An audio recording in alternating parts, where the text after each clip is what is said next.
दिल को छू जाए कहानी चैनल में आपका स्वागत है। आज की वीडियो में हम सुनेंगे रानी पद्मिनी की कहानी। तो चलिए शुरू करते हैं।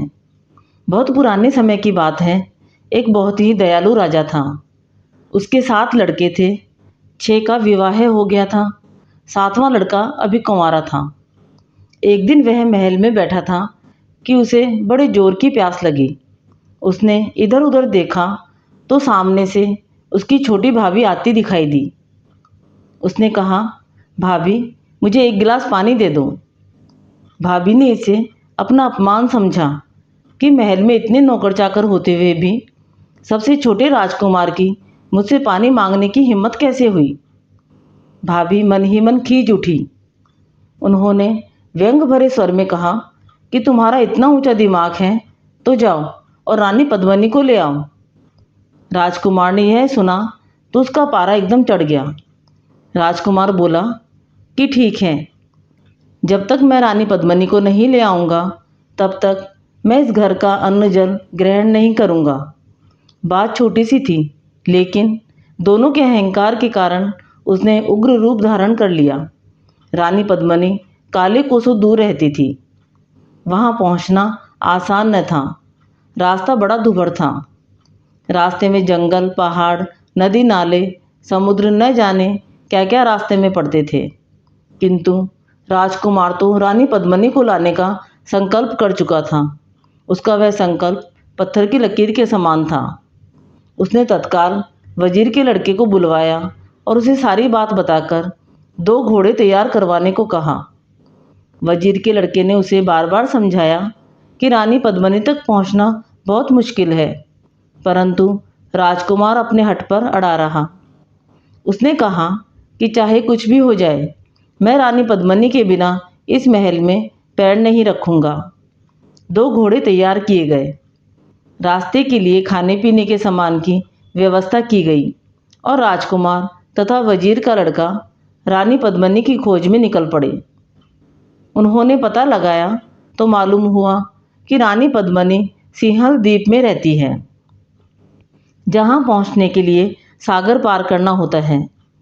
फिर रानी का महल चारों ओर से राक्षसों से घिरा रहता है। उनकी किलेबंदी को तोड़कर महल में प्रवेश कर पाना असंभव है। वजीर के लड़के ने एक बार फिर राजकुमार को समझाया कि वह अपनी प्रतिज्ञा को तोड़ दे, अपनी जान को जोखिम में न डाले।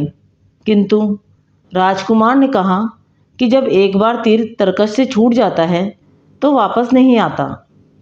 मैं तो अपने वचन को पूरा करके ही रहूँगा। वजीर का लड़का चुप रह गया। दोनों अपने अपने घोड़ों पर सवार होकर रवाना हो गए।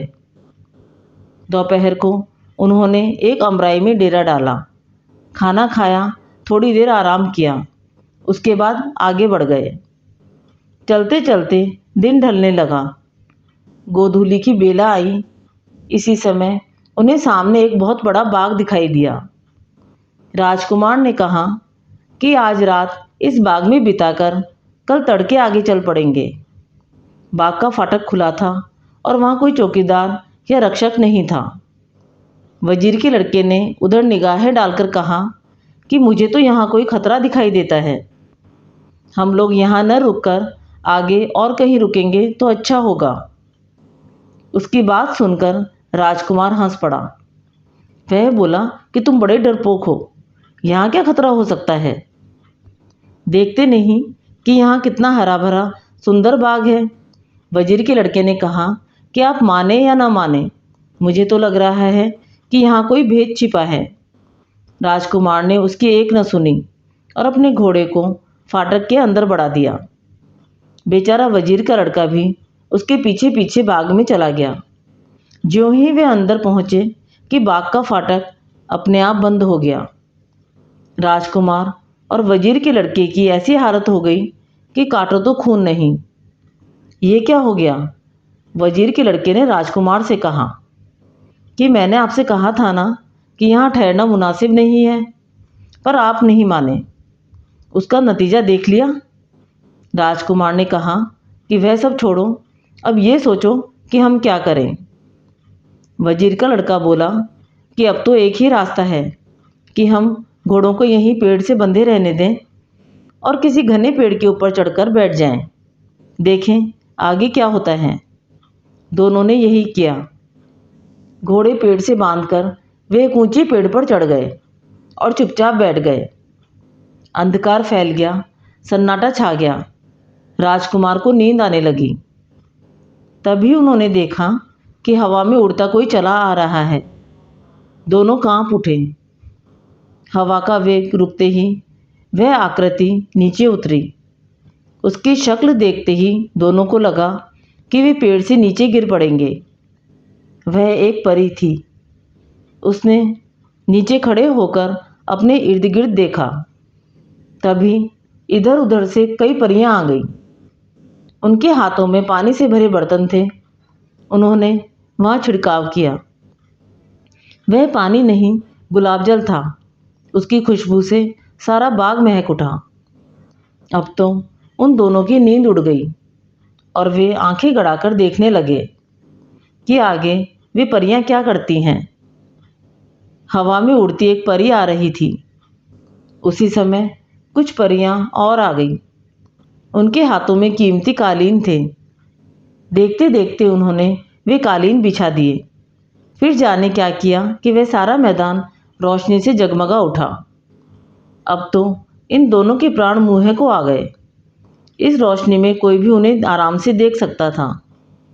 जगमगाहट में उन्हें दिखाई दिया कि एक और दूध जैसे फव्वारे चलने लगे हैं। पेड़ों की हरियाली अब बड़ी ही मोहक लगने लगी। जब वे दोनों असमंजस में डूबे उस दृश्यावली को देख रहे थे, तभी आसमान से कुछ परियां एक रत्न जड़ित सिंहासन लेकर उतरी और उन्होंने उस सिंहासन को एक बहुत ही कीमती कालीन पर रख दिया। सारी परियां मिलकर एक पंक्ति में खड़ी हो गई। राजकुमार ने अपनी आंखें मली कि कहीं वह सपना तो नहीं देख रहा।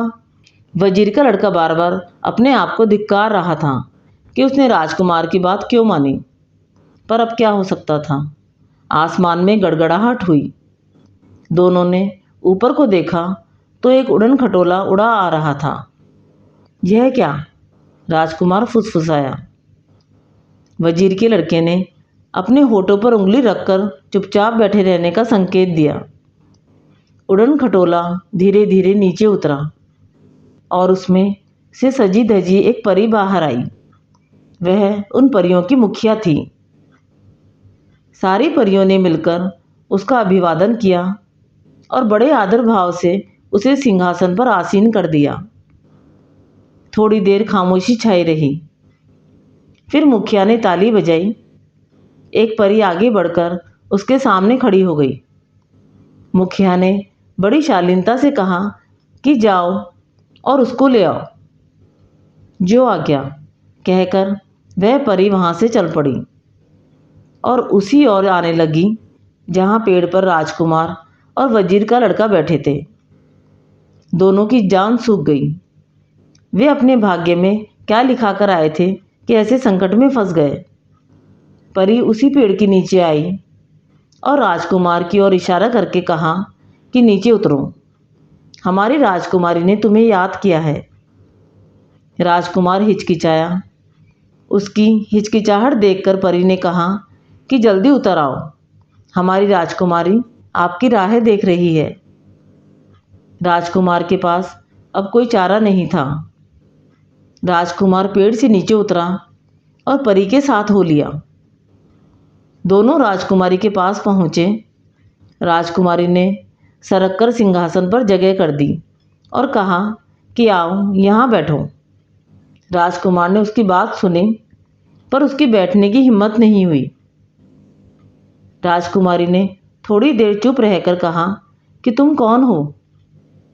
राजकुमार ने धीरे से कहा, मैं राजगढ़ के राजा का बेटा हूँ।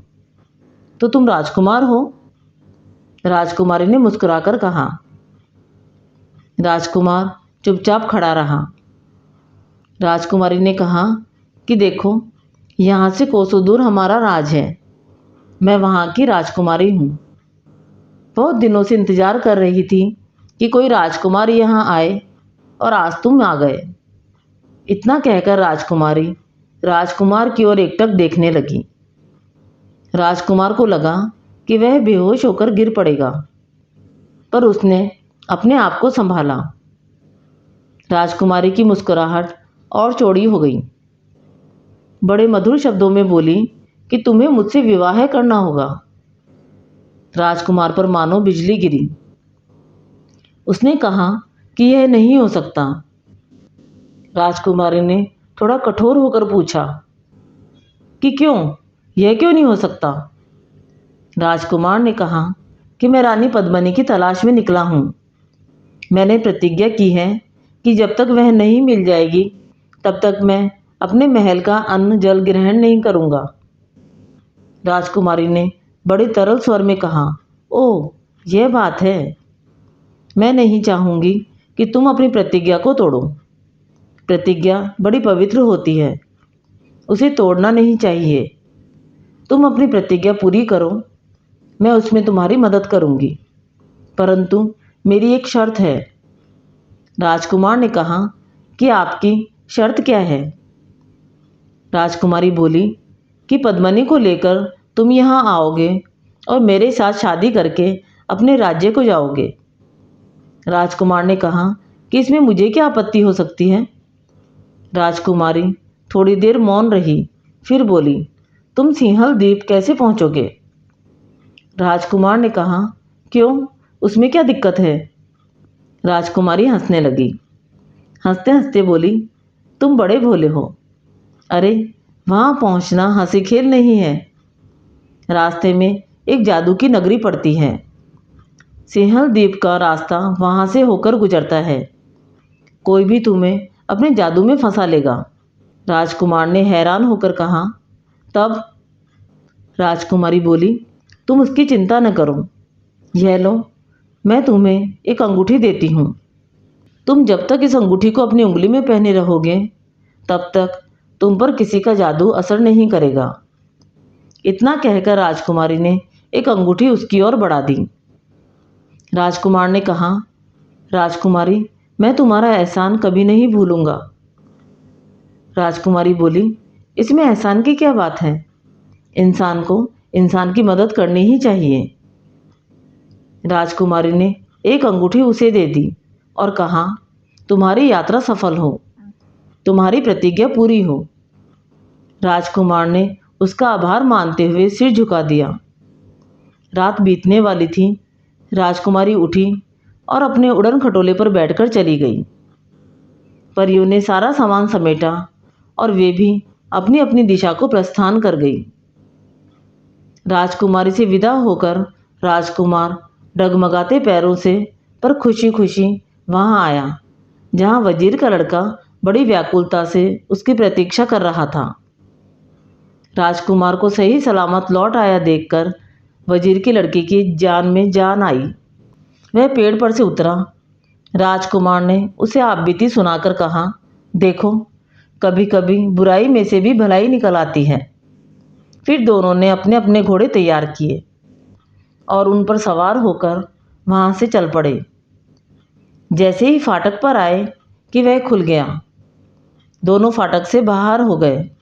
राजकुमार ने चलते चलते कहा, यह तो पहला पड़ाव था, अभी तो न जाने कितने पड़ाव और आएंगे।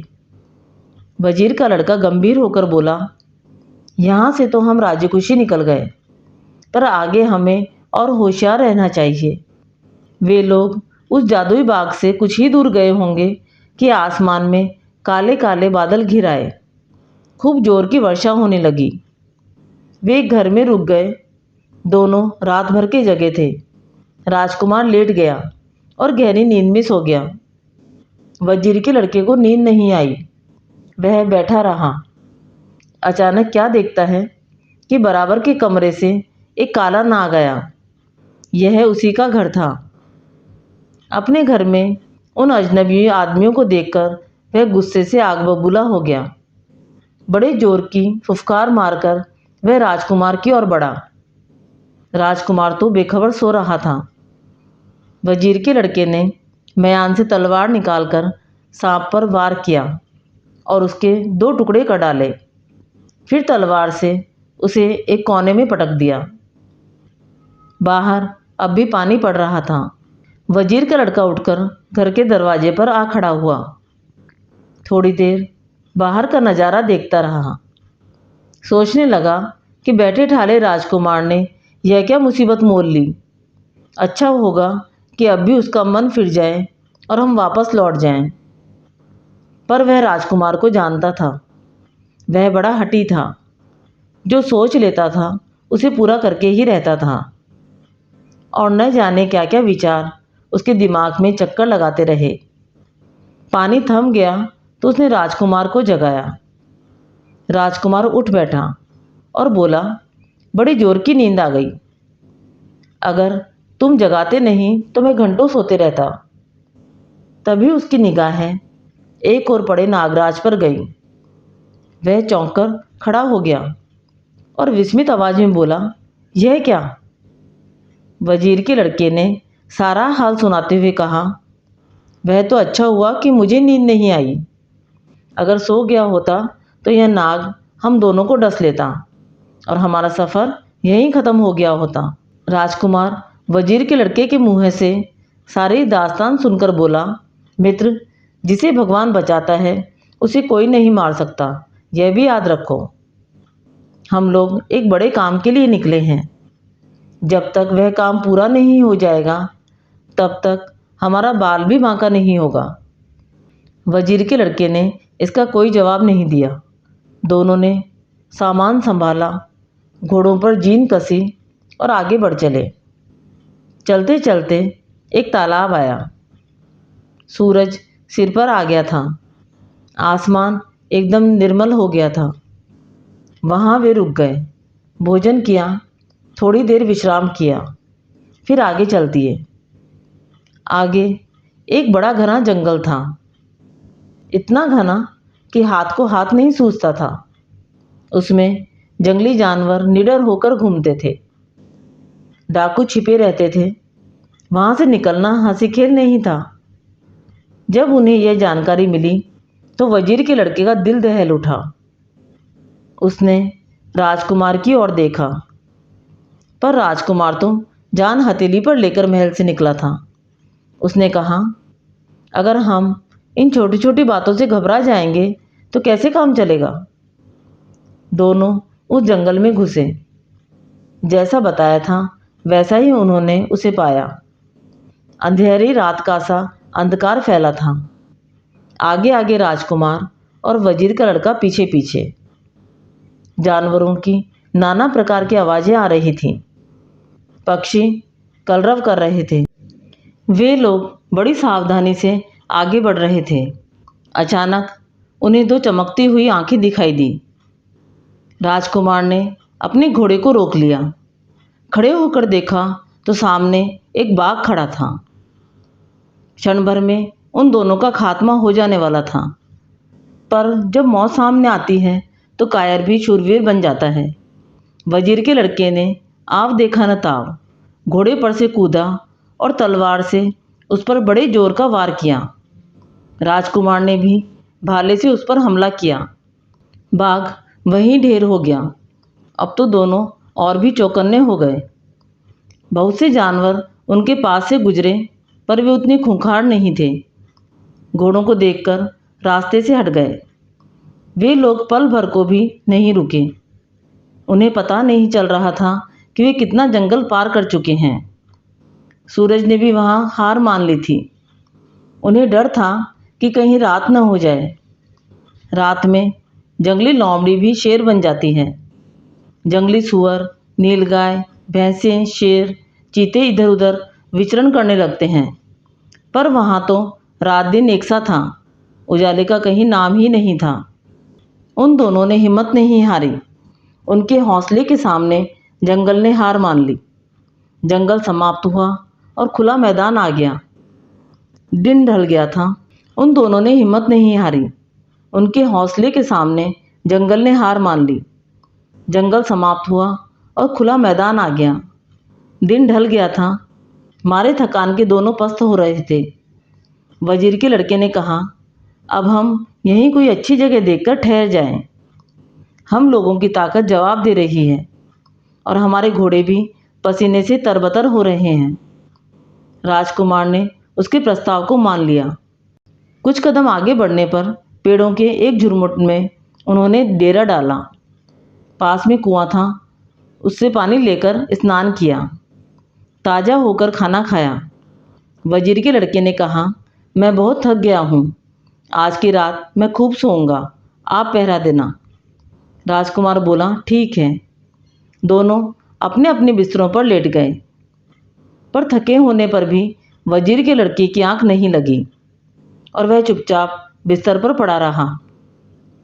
राजकुमार थोड़ी देर चौकीदारी करके जैसे ही बिस्तर पर लेटा कि नींद ने आकर उसे घेर लिया। वह सो गया। वजीर के लड़के ने जब यह देखा तो उसे बड़ा गुस्सा आया, पर वह कर क्या सकता था। राजकुमार राजा का बेटा था और वह उसका चाकर था। राजकुमार की रक्षा करना उसका कर्तव्य था और इसी के लिए वह उसके साथ आया था। जैसे तैसे सवेरा हुआ, वजीर के लड़के ने राजकुमार को जगाया। आंखें मलता राजकुमार उठा और दिन के उजाले को लक्ष्य करके बोला, मैंने बहुत कोशिश की कि जागता रहूं, पर मैं इतना थक गया था कि न चाहते हुए भी मेरी पलकें भारी हो गई और नींद ने मुझे अपनी गोद में ले लिया।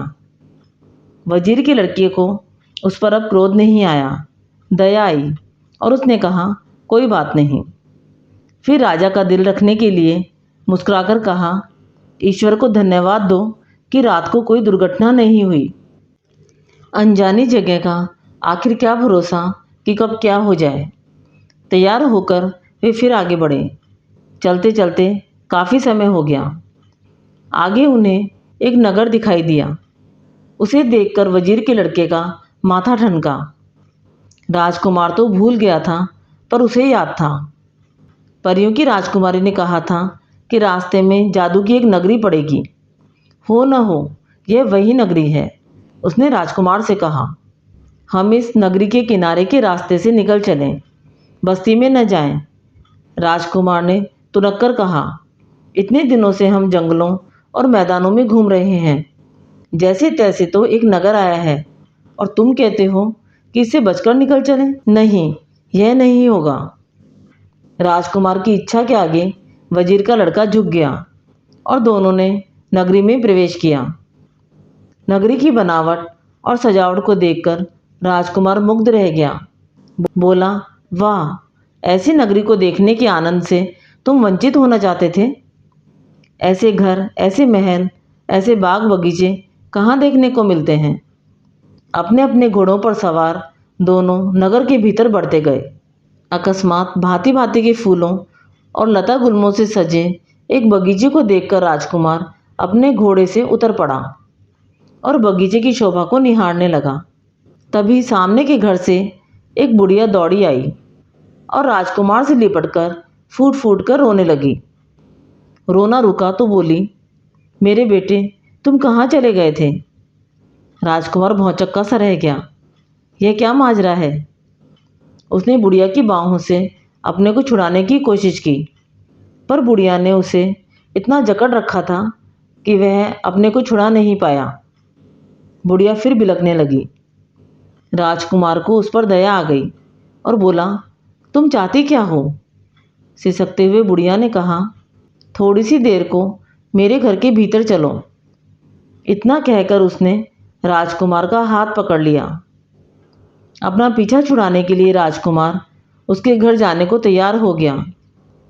वजीर के बेटे ने मना किया, पर वह नहीं माना। उसने वजीर के लड़के से कहा, तुम यहीं रहो, मैं अभी आता हूँ। इतना कहकर वह बुढ़िया के साथ चल दिया। सामने के घर का दरवाज़ा खुला था। ज्यों ही वे अंदर घुसे कि दरवाज़ा बंद हो गया। वजीर के लड़के ने दरवाजे पर जाकर उसे कई बार खटखटाया, पर कोई नहीं बोला। उसने मन ही मन कहा, यह एक नई मुसीबत सिर पर आ गई। पर अब क्या हो सकता था। उसने बार बार दरवाज़ा खटखटाया, राजकुमार को पुकारा, लेकिन कोई नहीं बोला। हार कर वह अपनी जगह बैठ गया और राजकुमार के आने की प्रतीक्षा करने लगा। घंटों बीत गए, न दरवाज़ा खुला, न राजकुमार आया। घर के भीतर जो हुआ, वजीर का लड़का उसकी कल्पना भी नहीं कर सकता था। बुढ़िया जादूगरनी थी। उसने देख लिया कि राजकुमार की उंगली में एक ऐसी अंगूठी है जिस पर जादू का प्रभाव नहीं हो सकता। इसलिए उसने जैसे ही राजकुमार का हाथ पकड़ा, उसी समय उसने अंगूठी उतार ली। अब राजकुमार उसके बस में था। उसने घर के भीतर जाकर राजकुमार को मक्खी बना दिया। मक्खी सामने की दीवार पर जाकर बैठ गई। बुढ़िया ने जादू के जोर पर अपना यह रूप बना लिया था। असल में वह अपने असली रूप में आ गई और राजकुमार को भी मक्खी से उसके असली रूप में ले आई। हंसते हुए बोली, बहुत दिनों में तुम जैसा आदमी मिला है। राजकुमार हैरान रह गया। कहाँ गई वह बुढ़िया जो उसे वहाँ लाई थी? उसकी जगह ये सुंदरी कहाँ से आ गई? विस्मय से राजकुमार कभी उस युवती को देखता, कभी घर पर इधर उधर निगाहें डालता, पर उसकी समझ में कुछ न आता। राजकुमार की यह हालत देखकर युवती जोर से हंस पड़ी। बोली, घबराते क्यों हो? मैं तुम्हारा कुछ भी बिगाड़ नहीं करूँगी। आओ मेरे साथ चौपड़ खेलो। राजकुमार ने दुखी होकर कहा, मैं यहाँ रुक नहीं सकता। युवती ने पूछा, क्यों? राजकुमार ने उसे सारी बात बता दी। बोला, मुझे जल्दी से जल्दी सिंहल द्वीप पहुंचकर रानी पद्मिनी से मिलना है। युवती ने उसकी ओर मुस्कुराकर देखा और बोली, ठीक है, पर तुम वहां पहुंचोगे कैसे? राजकुमार रानी पद्मिनी के चारों ओर की नाकेबंदी की बात सुन चुका था। फिर भी उसने अनजान बनकर कहा, क्यों? युवती बोली, पहले तो तुम सिंहल द्वीप पहुंच ही नहीं पाओगे। अगर किसी तरह पहुंच भी गए तो रानी पद्मिनी से मिल नहीं सकते। राजकुमार ने कहा, मुझे हर हालत में अपनी इच्छा पूरी करनी है। यदि मेरा प्रण पूरा नहीं हुआ तो मैं अपनी जान दे दूंगा। युवती करुणा से भरकर बोली, नहीं, उसकी नौबत नहीं आएगी। मैं तुम्हें एक काला और एक सफ़ेद बाल देती हूँ। जब काले बाल को जलाओगे तो पिशाचों की फौज आ जाएगी और सफ़ेद बाल को जलाओगे तो देवों की फौज आ जाएगी। वे तुम्हारी हर तरह से मदद करेंगे। तुम जो कहोगे वह वही करेंगे। राजकुमार के खोए प्राण आए। उसने उस व्यक्ति का आभार मानना चाहा, पर उसके मुंह से शब्द नहीं निकले। चुप रहा। युवती बोली, मेरी एक शर्त तुम्हें माननी होगी। वह क्या? राजकुमार ने उत्सुकता से पूछा। युवती ने गंभीर होकर कहा, तुम पद्मिनी को लेकर जब लौटोगे तो मुझे भी अपने साथ ले जाओगे। तुम्हारी यह शर्त मुझे मंजूर है। राजकुमार ने बड़े सहज भाव से कहा। युवती बोली, मैं जानती हूँ कि तुम्हारे भीतर कितनी आग धधक रही है। मैं तुम्हें नहीं रोकूंगी। उसे बीच में ही रोककर राजकुमार ने कहा, मेरा मित्र बाहर बहुत बेचैन हो रहा होगा। अब तुम मुझे जाने दो। मुझे भी साथ ले चलो। बड़ी शरारत भरी आवाज़ में युवती बोली, मैं तुम्हें इस घर में अधिक नहीं रखूंगी। बस आज की रात, सिर्फ आज की रात तुम मेरे साथ चौपड़ खेल लो। राजकुमार राजी हो गया। रात भर उसके साथ चौपड़ खेलता रहा। उसने युवती को बार बार हराया, पर हारकर युवती व्यथित नहीं हुई। उसे पता चला कि राजकुमार की बुद्धि कितनी प्रखर है। सवेरा होने से पहले युवती ने उसे एक डिब्बी में 2 बाल दिए और उसकी अंगूठी लौटा दी। बोली, जाओ, रास्ता कठिन जरूर है पर तुम्हें सफलता मिलेगी। उसने बड़े प्यार से राजकुमार को विदा किया और उसके जाने के लिए दरवाज़ा खोल दिया। उस एक रात में वजीर के लड़के की जो हालत हो गई थी उसे वही जानता था। उसे लग रहा था कि अब राजकुमार अंदर ही फंसा रहेगा, बाहर नहीं आएगा। पर सहसा दरवाज़ा खुला और राजकुमार बाहर आता दिखाई पड़ा तो वह अपनी आंखों पर विश्वास नहीं कर सका। उसका जी भर गया। वह दौड़कर राजकुमार से लिपट गया और बच्चों की तरह फूट फूट कर रोने लगा। राजकुमार ने उसे ढांढस बंधाया। बोला, मित्र, घबराने की जरूरत नहीं है। जो होता है अच्छा ही होता है। इसके बाद उसने जादू करने की पूरी कहानी उसे कह सुनाई। बोला कि मैं तो मानता हूँ कि आदमी का इरादा पक्का हो तो उसे कामयाबी मिलकर ही रहती है। उसके रास्ते में बाधाएं आती है पर वे दूर हो जाती हैं। वजीर के लड़के ने कहा कि आप सही कहते हो, साधना के बिना सिद्धि नहीं मिलती। अब उन्होंने फिर आगे का रास्ता पकड़ा।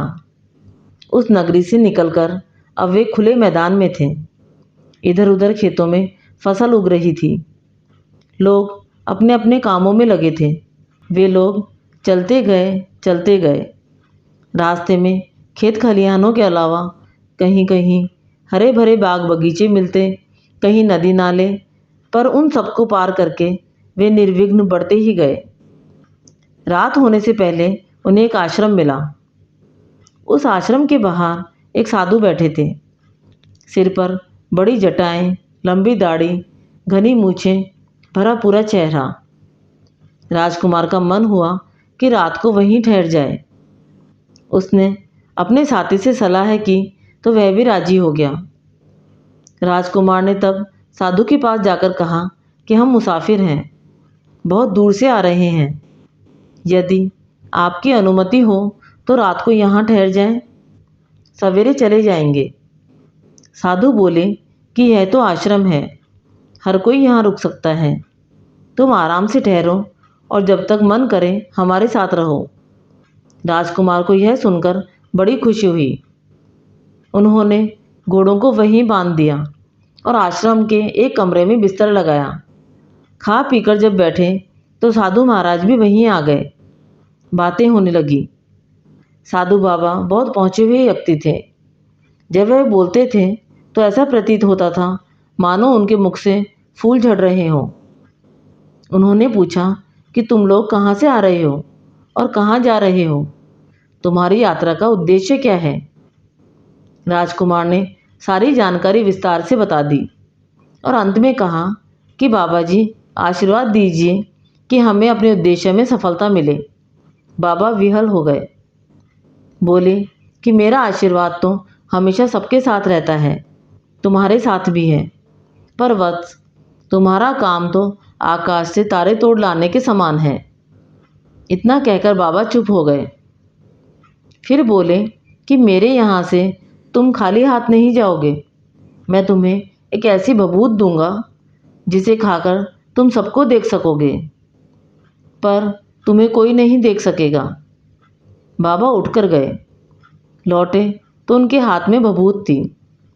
उसे राजकुमार को सौंपते हुए बोले कि इसे संभाल कर रखना और किसी को मालूम मत होने देना।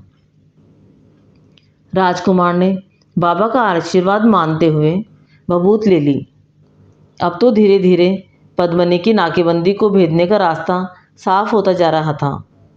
बाबा कह रहे थे कि जीवन में अपना उद्देश्य ऊंचा रखो और उसे प्राप्त करने के लिए पूरे साहस से काम लो। यह जीवन प्रभु ने हमें बड़े बड़े काम करने के लिए ही दिया है। जिनके सामने कोई ऊंचा ध्येय नहीं होता, वे छोटी छोटी चीज़ों में फंसे रहकर अपनी जीवन यात्रा पूरी कर देते हैं। बाबा ने बबूत की डिब्बी उसे दी।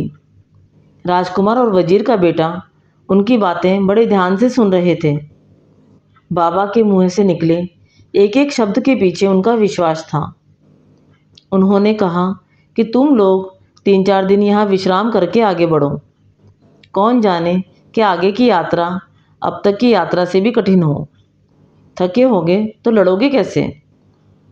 ताजे होंगे तो पहाड़ की चोटी पर सहज ही पहुँच जाओगे। राजकुमार को जल्दी थी। उसने ठहरने में आनाकानी की, लेकिन वजीर के बेटे ने बाबा की बात मान ली। समझाने पर राजकुमार भी सहमत हो गया। वे लोग आश्रम में 4 दिन रहे। इस बीच में बाबा छाया की भांति उनके साथ रहे। उनके पास अनुभवों का अनंत भंडार था। उसका लाभ वह उन दोनों को देते रहे।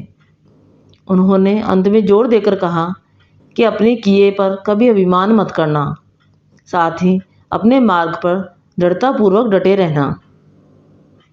उन 4 दिनों में बाबा से और आश्रम के जीवन से इतना मिला कि वे कृतकृत्य हो गए।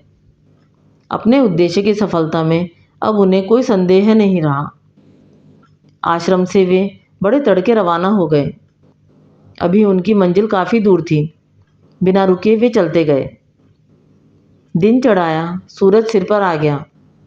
तब वे एक जलाशय के किनारे रुके, स्नान किया, भोजन किया और थोड़ी देर विश्राम करके आगे बढ़ चले। मौसम अच्छा था, मंद मंद पवन बह रही थी, रास्ता साफ था। पक्षी मस्ती से इधर उधर उड़ान भर रहे थे।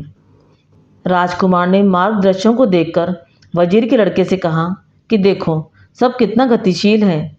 सूर्य थमता नहीं, पवन रुकती नहीं, पक्षियों का कलरव गान हमेशा चलता रहता है। आदमी को इससे सीख लेनी चाहिए। वजीर के लड़के ने देखा कि राजकुमार का मन कुरंग छलांगे भर रहा है। उसने कहा कि धरती भी कहाँ रुकती है, हर घड़ी घूमती रहती है। वह रुक जाए तो दुनिया में हाहाकार मच जाए। तुम ठीक कहते हो मित्र, राजकुमार ने प्रसन्न मुद्रा में कहा। फिर वह चुप होकर चारों ओर फैले आनंद से पुलकित होने लगा। घोड़ी ने भी जैसे स्वामी के मनोभाव जान लिए, उनकी गति में भी तीव्र हो गई। दिन ढलने लगा, अंधेरा अपनी चादर फैलाने लगा। तब तक वे बराबर चलते रहे और फिर एक घने वृक्ष के नीचे रात बिताने के लिए रुक गए। राजकुमार के मन में विचारों का ज्वार भाटा उठ रहा था। वजीर का लड़का तो सो गया, पर उसे नींद नहीं आई। थोड़ी देर में क्या देखता है कि उस पेड़ पर एक तोता और एक मैना आकर बैठ गए। उनमें बातें होने लगी। राजकुमार पक्षियों की भाषा जानता था। वह ध्यान से उनकी बातें सुनने लगा। तोते ने कहा कि मैना, कुछ कहो जिससे रात कटे। मैना बोली कि आप बीती कहूँ या पर बीती। तोते ने कहा कि अरे मैना, आप बीती तो रोज ही सुनते रहते हैं, कुछ पर बीती कहो। मैना बोली कि इस नगर के राजा के एक लड़की है, बड़ी सुंदर है, बड़ी भोली है। तोते ने उसकी बात को काटकर शरारत से कहा, तुम जैसी।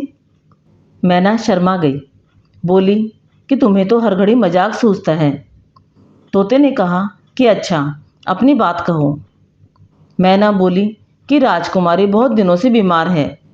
दुनिया भर के वैद्य डॉक्टर उसका इलाज कर चुके हैं, पर वह ठीक नहीं होती। उसके वही अकेली औलाद है। तोते ने कहा कि यह तो बड़ी हैरानी की बात है।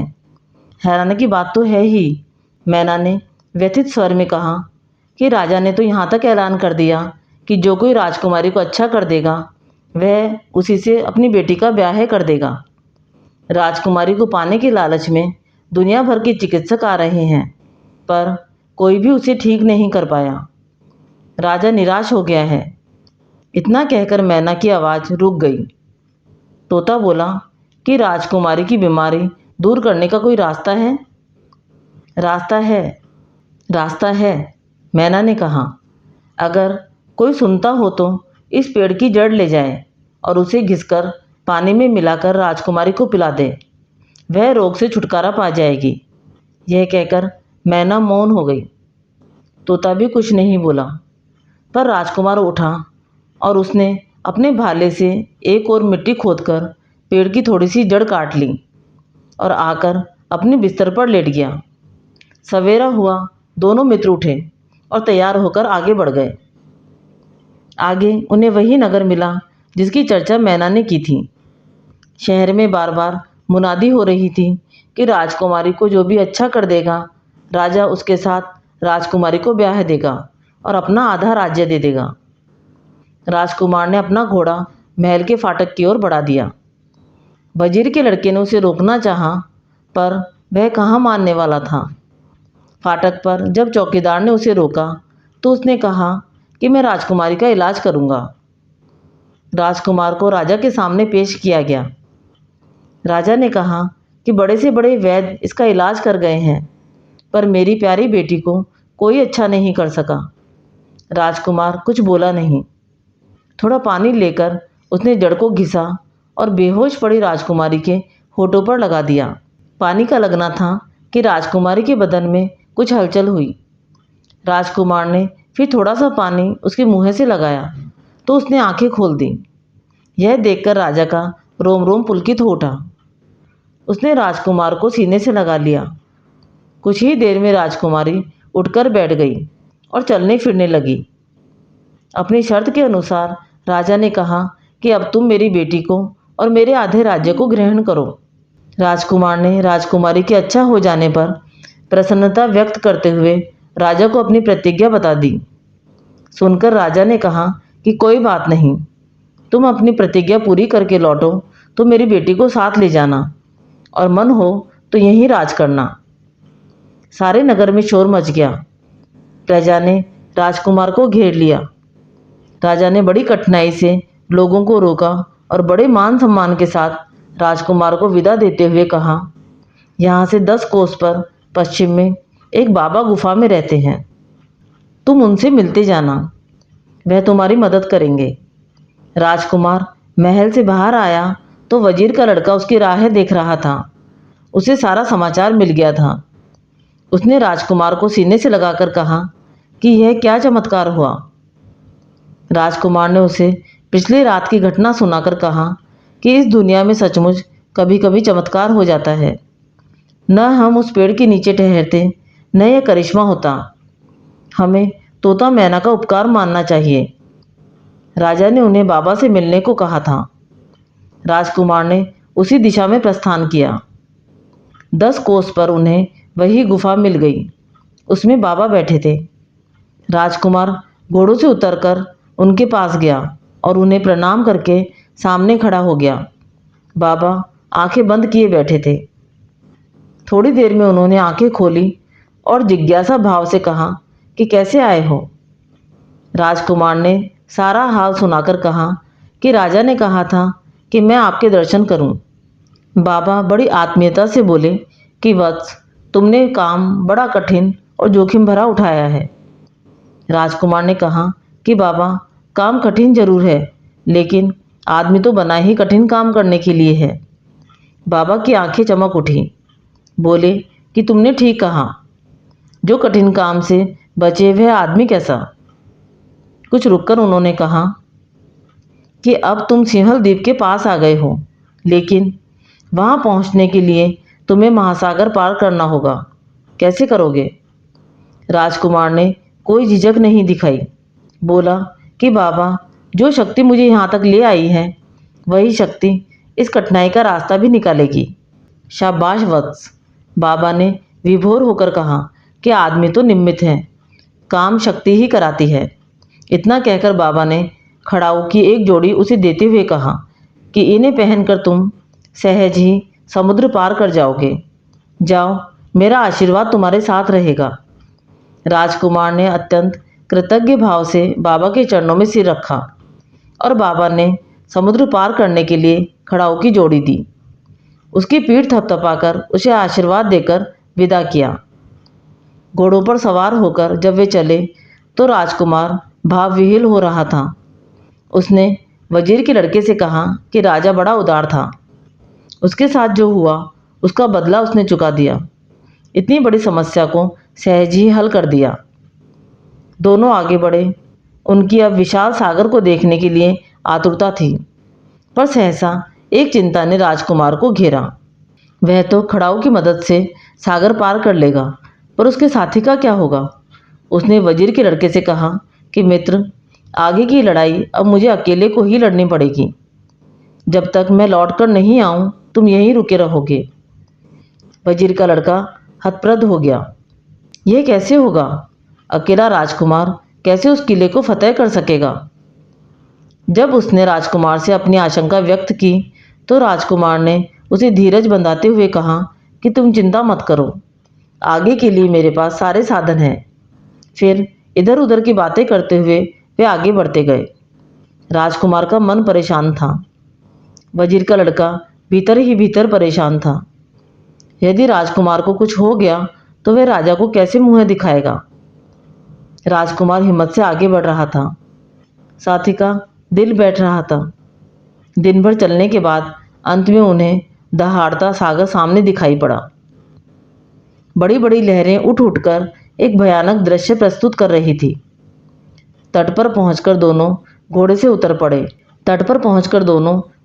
उतर पड़े और निर्निमेष नेत्रों से सागर की विशाल जलराशि को देखने लगे। अगले दिन प्रातः प्रस्थान करने का निश्चय किया। बड़े तड़के उठकर राजकुमार ने अपने घोड़ों को खूब प्यार किया। वजीर के लड़के के बहते आंसुओं को पोंछकर उसे सीने से लगाया और सूर्य की प्रथम किरण के फूटते ही पैरों में खड़ाऊ पहनकर सागर के तट पर जा खड़ा हुआ। उसके बाद जो ही पैर पानी में रखा उसका सारा बदन कांप उठा, लेकिन तभी उसने अनुभव किया कि वह पानी पर ऐसे खड़ा है जैसे धरती पर खड़ा हो। फिर तो वह एक एक कदम रखते हुए आगे बढ़ने लगा। वजीर का लड़का आश्चर्य से देख रहा था कि पानी पर यह इस तरह कैसे चल रहा है। धीरे धीरे राजकुमार आंखों से ओझल हो गया। राजकुमार का वह पूरा दिन सागर पर चलते चलते बीता। समुद्र की छोटी बड़ी मछलियाँ, दूसरे जीव जंतु उसकी तरफ आते थे, किंतु उसके पास आने की हिम्मत नहीं कर पाते थे। कुछ दूर से ही भाग जाते थे। राजकुमार बड़े आनंद से आगे बढ़ता गया, पर समुद्र का अंत उसे दिखाई नहीं देता था। पूरा दिन और पूरी रात उसने चलते चलते बिताई। अगला दिन आया, तब उसे सागर का किनारा दिखाई दिया। वही था सिंहल द्वीप, जिसमें पद्मिनी को पाने के लिए वह घर से निकला था। उस भूमि को देखकर उसे रोमांच हो आया, लेकिन दूर से ही उसने देखा कि काले काले खूंखार राक्षस द्वीप की रक्षा के लिए खड़े हैं। राजकुमार ने भभूत की डिब्बी खोली और एक चुटकी भभूत मुँह में डाल ली। अब वह सबको देख सकता था। वह बेधड़क राक्षसों के बीच पहुंच गया। राक्षस बड़े ही डरावने थे। उनके रंग रूप और चेहरे को देखकर रोंगटे खड़े हो जाते थे। उनके हाथों में हथियार देखकर प्राण सूख जाते थे। राजकुमार उन सबको देखकर सकपका रहा था, हालांकि उसे पता था कि कोई भी उसे देख नहीं पा रहा है। राजकुमार ने निश्चय किया कि वह पहले शहर का एक चक्कर लगा ले, शहर को समझकर फिर आगे का कार्यक्रम तय करे। वह शहर में खूब घूमा, पद्मिनी के महल पर भी गया, किंतु उसे लगा कि जोर जबरदस्ती से महल में घुसना असंभव है। उसके लिए तो कोई जुगत करनी होगी। नगर इतना सुंदर और कलापूर्ण था कि अपने को भूल गया। ऐसा अनुपम नगर तो उसने पहले कभी नहीं देखा था। जगह जगह पर हरी धूप के कालीन बिछे थे और रंग बिरंगे पुष्पों से सारा शहर सुशोभित और महक रहा था। कदम कदम पर गुलाब जल के फव्वारे चल रहे थे। सड़कें बड़ी साफ सुथरी थीं। गंदगी का कहीं नाम भी नहीं था। बढ़िया पोशाकें पहन स्त्री पुरुष बच्चे इधर उधर घूम रहे थे। उनका रूप बड़ा सलोना था। राजकुमार उन सबको देखकर मुग्ध हो गया। उसे लग रहा था कि जैसे वह इंद्रपुरी में पहुंच गया। वह घूमता रहा। सहसा उसे ध्यान आया कि वह अदृश्य तो बन गया है, पर अपने असली रूप में कैसे आएगा। यह सोचकर उसका मन व्यग्र हो गया। अब वह क्या करे। उसकी हैरानी बढ़ती जा रही थी कि अचानक उसे उन बाबा का ध्यान हो आया जिन्होंने भभूत की वह डिबिया दी थी। तभी उसे दिखाई दिया कि बाबा उसके सामने खड़े हैं। वे कह रहे थे कि यह ले दूसरी डिबिया, जिसकी भभूत खाते ही तू अपने असली रूप में आ जाएगा। राजकुमार ने खुश होकर दूसरी डिबिया ले ली। बाबा अंतर्ध्यान होते होते कह गए कि दूसरी डिबिया का इस्तेमाल होशियारी से करना। यदि लोगों ने देख लिया तो राक्षस तुझे कच्चा ही खा जाएंगे। अब राजकुमार ने इस बारे में सोचा कि आगे क्या करना है। सोचते सोचते उसने काला और सफ़ेद बाल निकाला। पहले उसने काला बाल जलाया। उस बाल का जलना था कि राक्षसों की फौज आकर खड़ी हो गई। उसने आदेश दिया कि पहरे के राक्षसों का खात्मा कर दो। देखते देखते सारे राक्षस धाराशाही हो गए। उसने थोड़े से राक्षसों को रोककर शेष को विदा कर दिया। इसके पश्चात उसने सफ़ेद बाल जलाकर देवों को बुलाया। उनके आने पर उसने कहा कि समुद्र के किनारे हीरे जवाहरात तथा नाना प्रकार के आभूषणों से भरा एक जहाज़ खड़ा कर दो। पलक झपकते ही एक बड़ा ही सुंदर जहाज़ खड़ा हो गया। उसमें हीरे जवाहरात भरे थे और तरह तरह के आभूषण थे। आभूषण एक से बढ़कर एक थे। यह सब होते ही नगर भर में खबर फैल गई कि परदेश से एक बहुत ही बड़ा सौदागर आया है। लोग अचंभे में रह गए कि ऐसा एकदम से कैसे हो गया। लेकिन उनके सामने सौदागर मौजूद था और उसके पास बेशकीमती आभूषणों का भंडार था। यह खबर उड़ती उड़ती राजमहल में पहुंची। पद्मिनी ने यह सब सुना तो उसका मन मचल उठा। उसने कहा कि व्यापारी को हमारे सामने लाओ। तुरंत पद्मिनी के दूत व्यापारी बने राजकुमार के पास पहुंचे और पद्मिनी का संदेश कह सुनाया। राजकुमार तो यह चाहता ही था। वह पद्मिनी से मिलने महल में पहुंचा तो वहां के दृश्य को देखता ही रह गया। सब कुछ अनूठा था। महल का द्वार बहुत ही कला कारीगरी से पूर्ण था। अंदर लता गुल्मों के बीच फव्वारे अपनी बहार दिखा रहे थे। महल चारों ओर से घिरा था, किंतु दूत के साथ होने के कारण उसे अंदर प्रवेश पाने में कोई कठिनाई नहीं हुई। पद्मिनी एक सजे धजे कक्ष में सिंहासन पे विराजमान थी। राजकुमार के कक्ष में प्रविष्ट होते ही उसने उनका अभिवादन किया। राजकुमार ने भी हाथ जोड़कर सिर झुकाकर अपना सम्मान व्यक्त किया। पद्मिनी ने उसे बैठने का संकेत किया। वह आसन पर बैठ गया तो पद्मिनी ने पूछा कि तुम कहाँ से आए हो। पद्मिनी के मुंह से शब्द नहीं मानो फूल झड़े हों। राजकुमार एकटक उसकी ओर देखते हुए बोला कि मैं स्वर्ण भूमि से आया हूँ। वहाँ क्या करते थे? पद्मिनी ने अगला प्रश्न किया। जी, मैं हीरे जवाहरात का व्यापारी हूँ, राजकुमार ने उत्तर दिया। यहाँ कैसे आए? पद्मिनी ने थोड़ा गंभीर होकर पूछा। सुना था आप आभूषणों और हीरे जवाहरात की पारखी और प्रेमी हैं, राजकुमार का संक्षिप्त उत्तर था। पद्मिनी ने पूछा कि क्या तुम कुछ आभूषण लाए हो? राजकुमार ने कहा, जी हाँ। पद्मिनी ने पूछा कि आभूषण कहाँ है? समुद्र के किनारे मेरा जहाज खड़ा है, राजकुमार ने सहज भाव से कह दिया। पद्मिनी ने मुस्कुराकर कहा कि क्या तुम मुझे अपने आभूषण दिखा सकते हो? राजकुमार ने कहा कि अवश्य, मैं तो यहाँ आया ही इस काम से हूँ। पद्मिनी ने धीमी आवाज में कहा कि ठीक है, अब तुम जाओ, कल मेरा दूत तुम्हारे पास आएगा, उसके साथ कुछ बढ़िया आभूषण ले आना। राजकुमार ने पद्मिनी से विदा तो ली, लेकिन उसके रूप लावण्य से इतना मोहित हो गया कि अपनी सुध-बुध खो बैठा। उसके लिए चलना मुश्किल हो गया। वह मुड़ मुड़कर पीछे देखता था। ऐसी रूपसी तो उसने जीवन में कभी नहीं देखी थी। परियां अपनी सुंदरता के लिए प्रसिद्ध होती हैं, लेकिन वे भी पद्मिनी के आगे पानी भरती थी।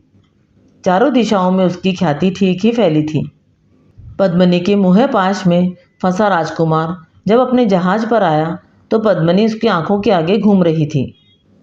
उसके अंग प्रत्यंग से सौंदर्य टपक रहा था।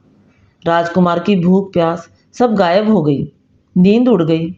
बिस्तर पर पड़ा पड़ा उसकी याद में वह लंबी लंबी सांसें लेता रहा। तभी देखता क्या है कि खड़ाऊ वाले बाबा उसके सामने उसकी ओर देख रहे हैं। राजकुमार ने उठने की कोशिश की पर उसे उठा नहीं गया। बाबा निमिष भर चुपचाप खड़े रहे, फिर बोले कि क्या तुम यहाँ आहें भरने के लिए आए हो? अपने उद्देश्य को भूल गए? जो अपने उद्देश्य को भूल जाता है वह पतित हो जाता है। अब तुम आगे की सोचो और अपने काम को जल्दी से निपटाओ। ऐसी जगह देरी करना अच्छा नहीं होता। कौन जाने क्या मुसीबत सिर पर आ जाए। यह चेतावनी देकर बाबा अंतर्ध्यान हो गए। राजकुमार सिर झटककर उठ खड़ा हुआ, पर पद्मिनी की खुमारी आसानी से दूर होने वाली नहीं थी। पूरा दिन पद्मिनी की याद में बीता। रात का अंधेरा होने आया तो वह चौंक पड़ा। उसे याद आया कि अगले दिन पद्मिनी का दूत आने वाला है और उसे अच्छे अच्छे आभूषण लेकर पद्मिनी के पास जाना है। उसने उठकर अलमारियां खोली और उनमें से आभूषण निकाले। बात उतनी आभूषणों की नहीं थी जितनी पद्मिनी को रिझाने की थी। उसने ऐसे आभूषण चुने जिन्हें देखकर पद्मिनी रीझ उठे। कान के, गले के, कटी के, पैरों के आभूषण। उसने उन आभूषणों को चुना जिन्हें अप्सराएं धारण करती हैं। इन आभूषणों का चुनाव करके उसने सोने की चेष्टा की, लेकिन एक पल को भी उसे नींद नहीं आई। वह दिन का उजाला देखने का प्रयत्न करता रहा। दिन निकलने से पहले ही वह उठकर तैयार हो गया। सवेरा हुआ, दोपहर हुई, पर कोई भी उसे लेने नहीं आया। राजकुमार ने समझ लिया कि पद्मिनी भूल गई। शाम को जब वह निराश हो गया था तो बड़े सपाटे से दूत आया और उसे तत्काल रवाना होने को कहा। वह तो सवेरे से ही तैयार बैठा था, दूत के साथ चल दिया।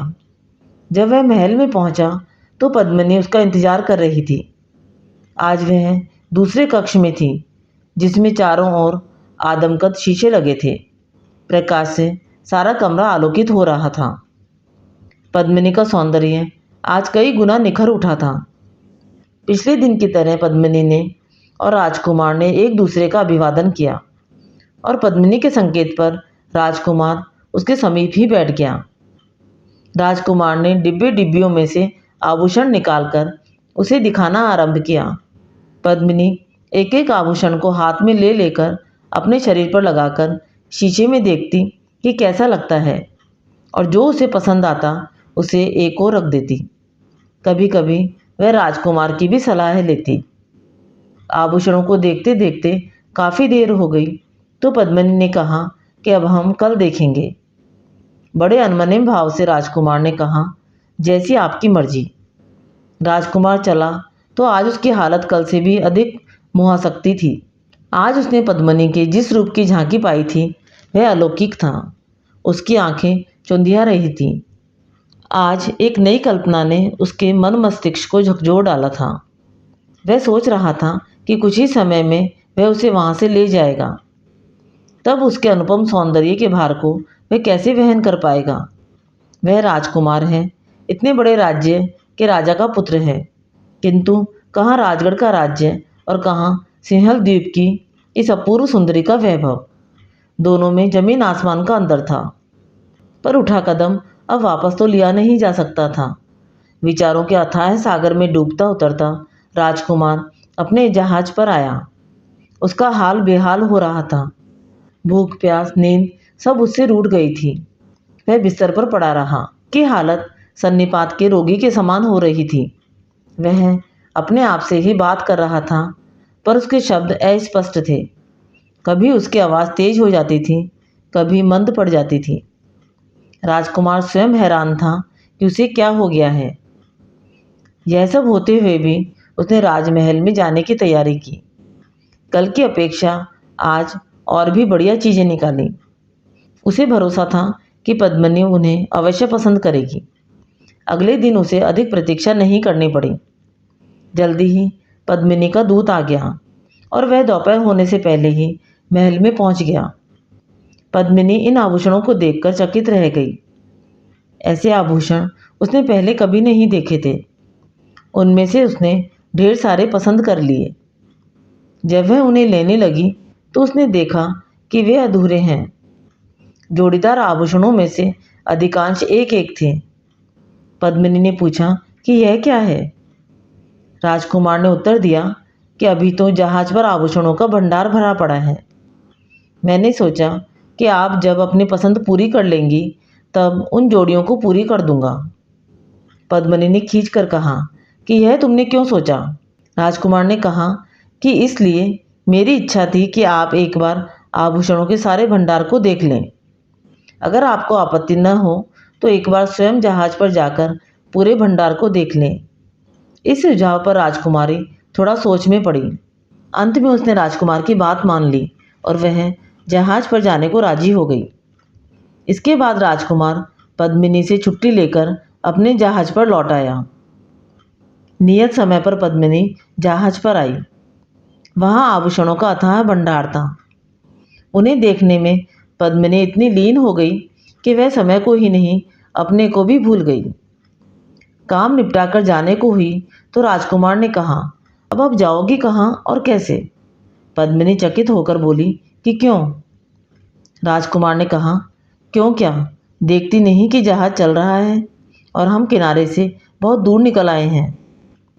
पद्मिनी पहले तो मजाक समझी, फिर उसने देखा कि जहाज सचमुच चल रहा है। मारे गुस्से से उसका चेहरा तमतमा उठा। उत्तेजित होकर बोली कि तुमने मेरे साथ छल किया है, इसकी तुम्हें सज़ा मिलेगी। राजकुमार हंस पड़ा, बोला कि पद्मिनी जी, हम सिंहल द्वीप की सीमा से बहुत दूर निकल आए हैं। पद्मिनी को लेकर जहाज चल पड़ा। पद्मिनी मछली की तरह तड़फड़ाने लगी। उसके चेहरे का रंग फीका पड़ गया था। राजकुमार ने कहा कि घबराओ नहीं, मैं राजगढ़ का राजकुमार हूँ। इसके बाद उसने पद्मिनी को शुरू से लेकर आखिरी तक की सारी कहानी कह सुनाई। फिर बोला, तुम्हें पाने के लिए मुझे बड़े पापड़ बेलने पड़े हैं। उस कहानी को सुनकर पद्मिनी का संताप काफ़ी हद तक दूर हो गया। बोली, इसके लिए इतना कपट करने की क्या जरूरत थी? राजकुमार ने पूछा कि यदि कपट नहीं किया होता तो क्या तुम राजी से आ जाती? पद्मिनी ने इसका कोई उत्तर नहीं दिया। जो होना था वह हो चुका था। अब उसके सामने बचने का कोई रास्ता नहीं था। भाग्य के साथ समझौता करने के अलावा अब और क्या हो सकता था? आहत हिरनी की तरह वह राजकुमार के पास बैठी। जहाज तेजी से आगे बढ़ रहा था। पद्मिनी आवेश और आवेग से थककर चूर हो गई थी। उसे सूझ नहीं रहा था कि वह क्या करे। मन उसका इतना अस्थिर हो रहा था कि एकाग्र भाव से कुछ सोच भी नहीं पा रही थी। इतने में जहाज बड़ी जोर से इधर उधर होने लगा। पद्मिनी ने भयभीत होकर राजकुमार की ओर देखा। राजकुमार ने उसे सांत्वना देते हुए कहा कि घबराने की कोई बात नहीं है। समुद्री तूफान आ गया है, थोड़ी देर में शांत हो जाएगा। तूफान का वेग बढ़ता गया। बड़ी बड़ी लहरें उठकर जहाज से टकराने लगी और जहाज डगमगाने लगा। किसी आसन्न खतरे की आशंका से वह राजकुमार से लिपट गई। राजकुमार ने धीरे धीरे उसकी पीठ थपथपाई और उसे भरोसा दिया कि उनका कुछ नहीं बिगड़ेगा। फिर हंसकर राजकुमार बोला, अब तुम्हें परेशान होने की जरूरत नहीं है। तुम्हारी रक्षा की जिम्मेदारी अब तुम्हारी नहीं, मेरी है। राजकुमार उसे दुलारता रहा। तूफान का वेग धीरे धीरे शांत होता गया। पद्मिनी तन मन से बेहद थक गई थी, सो गई। पर राजकुमार की आंख नहीं लगी। अचानक उसे बड़ा धीमा स्वर सुनाई दिया। राजकुमार ने विस्मित होकर इधर उधर देखा। जहाज पर उन दोनों के सिवा कोई नहीं था। फिर वह स्वर किसका था? पता चला कि एक तोता और मैना आपस में बातें कर रहे हैं। अपनी आदत के अनुसार तोता ने मैना से कुछ कहने के लिए कहा और मैना ने वही बात दोहराई कि वह आप बीती कहे या पर बीती। तोता बोला, कुछ आप बीती कहो, कुछ पर बीती। मैना ने कहा कि कल मेरी जान बाल बाल बची। तोते ने व्यग्र होकर पूछा कि क्या हुआ? मैना बोली, क्या करूं, जमाना बहुत खराब हो गया है। आदमी ने हमारा जीना हराम कर दिया है। हम उसका कुछ भी नहीं बिगाड़ते, फिर भी वह हमारी जान लेने पर तुला है। कल मैं एक पेड़ पर बैठी थी कि किसी आदमी ने मुझ पर जानलेवा हमला किया। वह तो पेड़ के पत्तों और टहनियों ने मुझे बचा लिया, नहीं तो जान जाने में कुछ कसर नहीं रही थी। तोते के मुंह से एक दीर्घ निश्वास छूटा। फिर फुसफुसाया कि जाको राखे साइयाँ, मार सके न कोई। मैना ने कातर होकर कहा कि मर भी जाते तो क्या? अब मेरे लिए रोने वाला कौन है? बच्चे बड़े होकर जाने कहाँ चले गए हैं। अकेली जान रह गई है। मैना सिसकने लगी। तोते ने कहा कि मैना, इतना दुखी क्यों होती हो? जिसका कोई नहीं होता उसका भगवान होता है। फिर चुप रहकर बोला कि अब कुछ परबीती कहो। मैना ने कहा कि क्या कहूँ, चारों तरफ दुख है। इस जहाज पर दो बड़े प्यारे लोग हैं, लेकिन हाय। मैना एकदम खामोश हो गई। फिर उसने कहा कि इनकी सांसें गिनी चुनी हैं, बेचारे। तोता व्यथित हो उठा। बोला कि रुक रुक कर क्यों बोलती हो? साफ साफ कहो कि इन्हें क्या होने वाला है। मैना ने कहा कि सवेरे यह जहाज किनारे लग जाएगा, वहाँ वजीर का लड़का मिल जाएगा। उसने इन दोनों के ठहरने की व्यवस्था एक घर में की है। इनके ठहरने की कुछ ही देर बाद घर ढह जाएगा, दोनों उसमें दब जाएंगे। तोते ने व्यथित होकर कहा कि मैना, यह तो बड़ा बुरा होगा। अभी इन बेचारों ने दुनिया में देखा ही क्या है? क्या इनके बचने का कोई उपाय नहीं है? मैना बोली कि उपाय यह है कि ये वजीर के लड़के की बात न माने और उस घर में न ठहरें। अगर कोई सुनता हो तो गांठ बांध ले कि अगर ये उस घर में ठहरे तो इनके प्राण किसी भी हालत में नहीं बचेंगे। तोते ने पूछा कि उसके बाद तो खैरियत है ना? मैना ने कहा कि कहावत है कि मुसीबत कभी अकेले नहीं आती। इनकी मुसीबत यहीं ख़त्म नहीं हो जाती। ये जहाँ भी ठहरेंगे वहाँ भी एक मुसीबत इनका पीछा कर रही है। तोते ने अधीर होकर पूछा, वह कौन सी मुसीबत है? मैना बोली कि सवेरे उठकर राजकुमारी जैसे ही अपने जूते में पैर डालेगी तभी उसमें बैठा सांप उसे काट लेगा। तोते के मुँह से निकला, हे भगवान! उसने आहत होकर पूछा कि क्या उससे बचने का कोई समाधान नहीं है? मैना बोली कि समाधान तो सब चीज़ों का होता है। यदि कोई सुनता हो तो वह राजकुमारी से पहले उठे और सांप को मारकर निकाल ले। तब तोते ने पूछा कि वहाँ से बचने के बाद तो फिर कोई बाधा नहीं है? मैना ने उत्तर दिया कि इसके बाद एक बाधा और है। यह सुनकर तोता बोला कि हे भगवान, अभी भी बाधा है, वह भी बता दो। इसके बाद मैना ने बोलना शुरू किया कि ये दोनों एक उड़न खटोले में बैठेंगे। वह उड़न खटोला ऊपर जाकर खराब हो जाएगा और नीचे आ गिरेगा। उसमें ये दोनों मर जाएंगे। अब तोता बहुत दुखी होकर बोला कि तुम्हारी ये बातें सुन सुनकर मेरा दिल बैठा जा रहा है। जल्दी से बताओ कि इस आफत से बचने का कोई मार्ग है? मैना ने कहा कि अगर कोई सुनता हो तो वह इन्हें उड़न खटोले में न बैठने दे। इन सब बाधाओं से पार जाने पर इनकी ज़िंदगी में आनंद ही आनंद है। तोते ने चैन की सांस ली। राजकुमार मैना की एक एक बात बड़े ध्यान से सुन रहा था। अपने ऊपर आने वाली आपदाओं से बचने का उपाय जानकर उसे बहुत खुशी हुई। उसने मन ही मन मैना का उपकार माना। सवेरा होने में अब देर नहीं थी। दोनों पक्षी उड़ गए। किनारा भी तो अब दूर नहीं था। जब जहाज किनारे पर आकर लगा तो राजकुमार ने देखा कि वजीर का लड़का वहाँ उपस्थित था। राजकुमार ने पद्मिनी से उसका परिचय कराते हुए कहा कि यह मेरा साथी है। सागर की यात्रा आरंभ करने तक मेरे दुख सुख में इसने मेरा बराबर का साथ दिया। वजीर का लड़का पद्मिनी को देखकर गदगद हो गया। उस दिन वहीं रहने के लिए उसने एक भवन की व्यवस्था कर रखी थी। वहां पहुंचने पर राजकुमार को मैना की बात याद आ गई। राजकुमार ने कहा कि हमें यहाँ नहीं ठहरना, कोई और भवन देखो। वजीर के लड़के ने कहा कि आपके आने से पहले मैं यहाँ के सारे कमरे और भवन देख चुका हूँ, यह सबसे अच्छा है। राजकुमार ने उसकी एक न सुनी।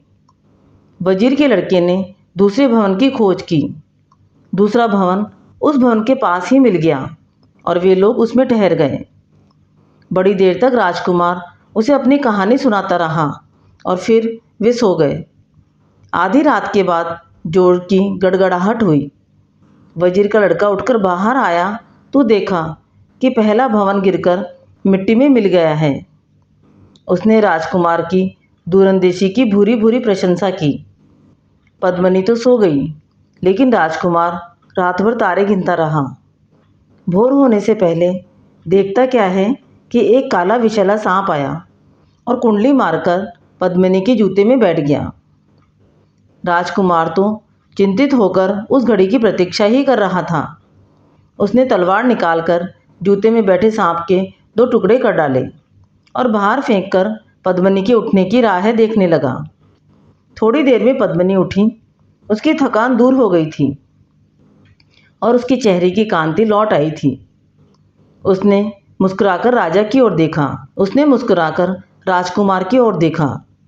राजकुमार भी मुस्कुराकर उसके पास गया और कुछ देर तक उसके मुलायम बालों को सहलाता रहा।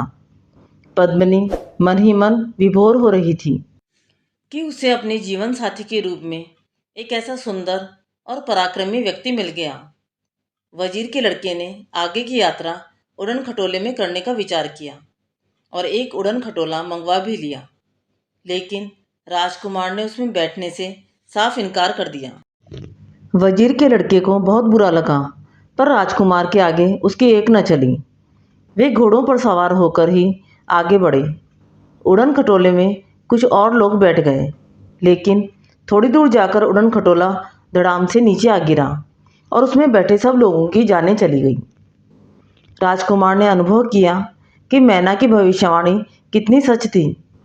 मार्ग में मनमोहक दृश्यों को देखते हुए वे लोग आगे बढ़ते गए। अपने द्वीप से पद्मिनी कभी बाहर नहीं गई थी। अब लंबी चौड़ी दुनिया उसके सामने थी। तरह तरह के लोग थे, तरह तरह की उनकी पोशाकें थीं, तरह तरह के उनके आचार विचार थे। राजकुमार ने कहा कि पद्मिनी, अब हम एक ऐसे बाबा के आश्रम में चल रहे हैं जिनके हृदय में प्रेम का दरिया बहता है। जो भी उनके पास जाता है वह उसका मन जीत लेते हैं। जिस खड़ाऊ को पहनकर मैंने सागर पार किया था वे उन्होंने ही दिए थे। पद्मिनी आश्चर्य कर रही थी कि आखिरकार राजकुमार ने उस विशाल सागर को कैसे पार किया। अब उसका भेद खुल गया। पद्मिनी ने कहा कि राजकुमार, यह संत लोग मोह माया से परे होते हैं, लेकिन कोई कोई संत ऐसे भी होते हैं जो लोगों के दुख दर्द को अपने ऊपर ले लेते हैं। कहते कहते पद्मिनी के भीतर जैसे करुणा का स्रोत फूट पड़ा। उसने उसकी वाणी को अवरुद्ध कर दिया। बाबा का आश्रम अब कुछ ही दूरी पर था। राजकुमार ने कहा कि हमें देर भले ही हो जाए, पर हम रुकेंगे बाबा के आश्रम में ही। रास्ता काटने के लिए राजकुमार पद्मिनी को अच्छे अच्छे किस्से सुनाता रहा। वह उन्हें ध्यान से सुनती रही।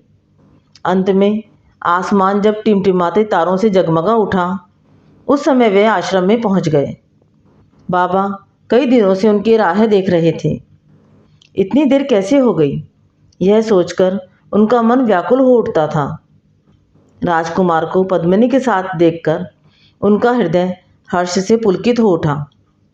उन्होंने बड़ी ममता से उनका स्वागत किया और आश्रम के सर्वोत्कृष्ट कक्ष में उन्हें ठहराया। उस कक्ष में कोई दीवार नहीं थी। हरी भरी वल्लरियों से एक दूसरे से लिपटकर उस कक्ष का निर्माण किया था। पद्मिनी उस कक्ष को देखकर रोमांचित हो उठी। बाबा ने बड़े प्यार से कहा कि तुम लोग बड़ा सफ़र करके आए हो, थक गए होंगे, कुछ खा पी लो और आराम से सो जाओ। रात बढ़ती जा रही थी, अंधकार गाढ़ा हो रहा था। उस घने अंधेरे में भी आश्रम की आत्मा अपनी माधुरी बिखेर रही थी। आश्रम के अंतःवासियों ने अपने शाही मेहमानों के लिए नाना प्रकार के व्यंजन तैयार कर दिए थे। बड़े उल्लास के वातावरण में मेहमानों ने आश्रम का प्रसाद पाया। प्रत्येक वस्तु इतनी स्वादिष्ट थी कि राजकुमार और पद्मिनी ने अनुभव किया कि मानो वह किसी देवलोक में आ गए हैं। बाबा बराबर उनके साथ रहे और उन्हें पुलकित देखकर स्वयं आनंद विभोर होते रहे। पद्मिनी ने कहा कि मैं तो सोच भी नहीं सकती थी कि यहाँ जंगल में इस तरह मंगल हुआ, पर संतों की महिमा कौन जानता है। यह सुनकर बाबा से चुप नहीं रहा गया। बोले कि पद्मिनी, आनंद भीतर की चीज़ है। जब आदमी का अंतर प्रमुदित होता है तो बाहर सब कुछ हरा भरा दिखाई देता है। पद्मिनी ने सिर हिलाकर बाबा के कथन को स्वीकृति दी। प्रसाद ग्रहण करने के बाद सब सो गए। बाबा ब्रह्म मुहूर्त में उठ गए। उन्होंने आश्रम का एक चक्कर लगाया, गौशाला में जाकर गायों को प्यार किया। तब तक राजकुमार और पद्मिनी उठकर वहाँ आ गए। बाबा ने हंसकर कहा कि पद्मिनी, तुम इस आश्रम में एक भी बूढ़ा पेड़ नहीं पाओगी। और देखो, जब हम गायों को पुचकारते हैं, उनकी पीठ पर हाथ फेरते हैं, तो उनके थनों से दूध की धारा बहने लगती है। पेड़ पौधे और पशु पक्षी भी प्यार के भूखे होते हैं। पद्मिनी ने आश्रम में निगाह डाली तो सचमुच उसे एक भी बूढ़ा पेड़ दिखाई नहीं दिया। और बाबा ने जब गायों को दुधाया और उनकी पीठ पर हाथ फिराया तो उनके थनों से दूध की धाराएं बहने लगी। पद्मिनी चकित रह गई। ऐसा दृश्य उसने पहले कभी नहीं देखा था। आश्रम में मेहमान एक दिन रहना चाहते थे। बाबा के प्रेम ने उन्हें 4 दिन रोक लिया। वहाँ के वातावरण में पद्मिनी का मन इतना रम गया कि जब विदा होने का समय आया तो वह रोने लगी। बाबा का दिल भी भर आया। उन्होंने कहा कि पद्मिनी, आश्रम तुम्हारा है जब जी में आए फिर आ जाना। राजकुमार ने बाबा को खड़ाऊ लौटा दिए और उनका आशीर्वाद लेकर आगे बढ़ चला।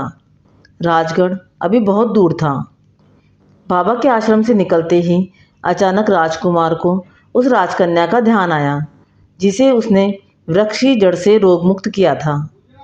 राजा ने उससे आग्रह किया था कि वह उनकी घोषणा के अनुसार पुत्री का वरण करें और उनका आधा राज्य ले लें। राजकुमार ने अपने घोड़े को उसी नगर की ओर मोड़ दिया। कुछ ही समय में राजकुमार और पद्मिनी उस नगर में पहुंच गए। राजा राजकुमार के आगमन से बहुत आनंदित हुए और जब उन्होंने पद्मिनी को देखा तो उनका हृदय गदगद हो गया। उन्होंने राजकुमार और पद्मिनी का पूरे सम्मान के साथ स्वागत किया। राजा ने राजकुमार से राजकुमारी को साथ ले जाने का अनुरोध किया तो राजकुमार ने सहर्ष स्वीकार कर लिया। लेकिन जब राजा ने अपना आधा राज्य देने का प्रस्ताव किया तो राजकुमार ने उसे लेने में असमर्थता प्रकट की। राजकुमार ने एक दिन वहां ठहरकर राजा का आतिथ्य स्वीकार किया और अगले दिन पद्मिनी और राजकुमारी को साथ लेकर राजगढ़ की ओर रवाना हो गया। उनका अगला पड़ाव अब भभूत वाले बाबा के यहाँ था। मेहमानों का काफिला अब उसी की ओर बढ़ रहा था। सूर्य की बाल किरणें सारे वातावरण को बड़ी स्निग्धता प्रदान कर रही थी। आकाश निर्मल था और पक्षी कलरव कर रहे थे। सबके मन उमंग से भरे थे। उन्हें राजगढ़ पहुंचने की जल्दी थी, पर मार्ग के अनुपम दृश्य उनके पैरों में जंजीर डाल रहे थे। पर्वत श्रृंखला पार करते हुए तो वे इतने अभिभूत हुए कि घोड़ों पर से उतर पड़े और उपत्यकाओं की हरियाली तथा पर्वत शिखरों पर सुहावनी धूप की सुनहरी चादर देखकर सबके मन आनंद से उछलने लगे। पद्मिनी ने प्रकृति की उस छटा का जी भरकर पान करते हुए राजकुमार का हाथ पकड़ लिया। बोली, राजकुमार, आदमी अगर इतना ऊंचा उठ जाए, इतना निर्मल हो जाए तो धरती पर स्वर्ग उतर आए। एक अलौकिक आभा से पद्मिनी का मुखमंडल दीप्त हो रहा था। उसे देखकर ऐसा लगता था जैसे इंद्रलोक की कोई देवांगना इस धरती पर आ गई हो। वह मुस्कुराती थी तो प्यार के धवल निर्झर बहने लगते थे। वह हंसती थी तो सारी वादी महकते पुष्पों से आच्छादित हो उठती थी। बड़े स्नेह से भीगकर राजकुमार बार बार उस कोमलांगी की ओर देखता था। उस अनुपम संपदा को पाकर वह बार बार अपने भाग्य को सराहता था। उसे लगा कि पर्वतों के उतार चढ़ाव से पद्मिनी थक जाएगी, किंतु पद्मिनी तो रुकने का नाम ही नहीं ले रही थी। उसने भावुक होकर कहा कि पद्मिनी, तुम अब घोड़े पर बैठ जाओ, तुम्हारे पैर दर्द करने लगेंगे। पद्मिनी ने बड़े उल्लास से कहा कि क्यों, तुम मुझे इस आनंद से वंचित करना चाहते हो? उसके इस द्वार से ऊंचे ऊंचे पर्वत शिखर निहाल हो गए। उपत्यकाएं मुस्कुरा उठीं और घने गगनचुंबी वृक्षों की हरितिमा और गहरी हो गई। जाते समय राजकुमार ने वह पर्वतमाला बिना इधर उधर देखे यूं ही पार कर ली थी। लेकिन आज तो उसके साथ एक ऐसा प्रकाश पुंज था जिसके आलोक में भीतर बाहर कहीं भी अंधकार रह नहीं सकता था। वे लोग घोड़े पर सवार हो गए, पर्वतों को लांघकर फिर मैदान में आ गए। राजकुमार ने हंसकर कहा कि हम लोग भी कैसे हैं, जहाँ घोड़ों पर बैठना चाहिए था वहाँ बैठे नहीं, लेकिन जहाँ पैदल चल सकते थे वहाँ घोड़ों पर सवार हो गए। पद्मिनी यह सुनकर चुप न रह सकी।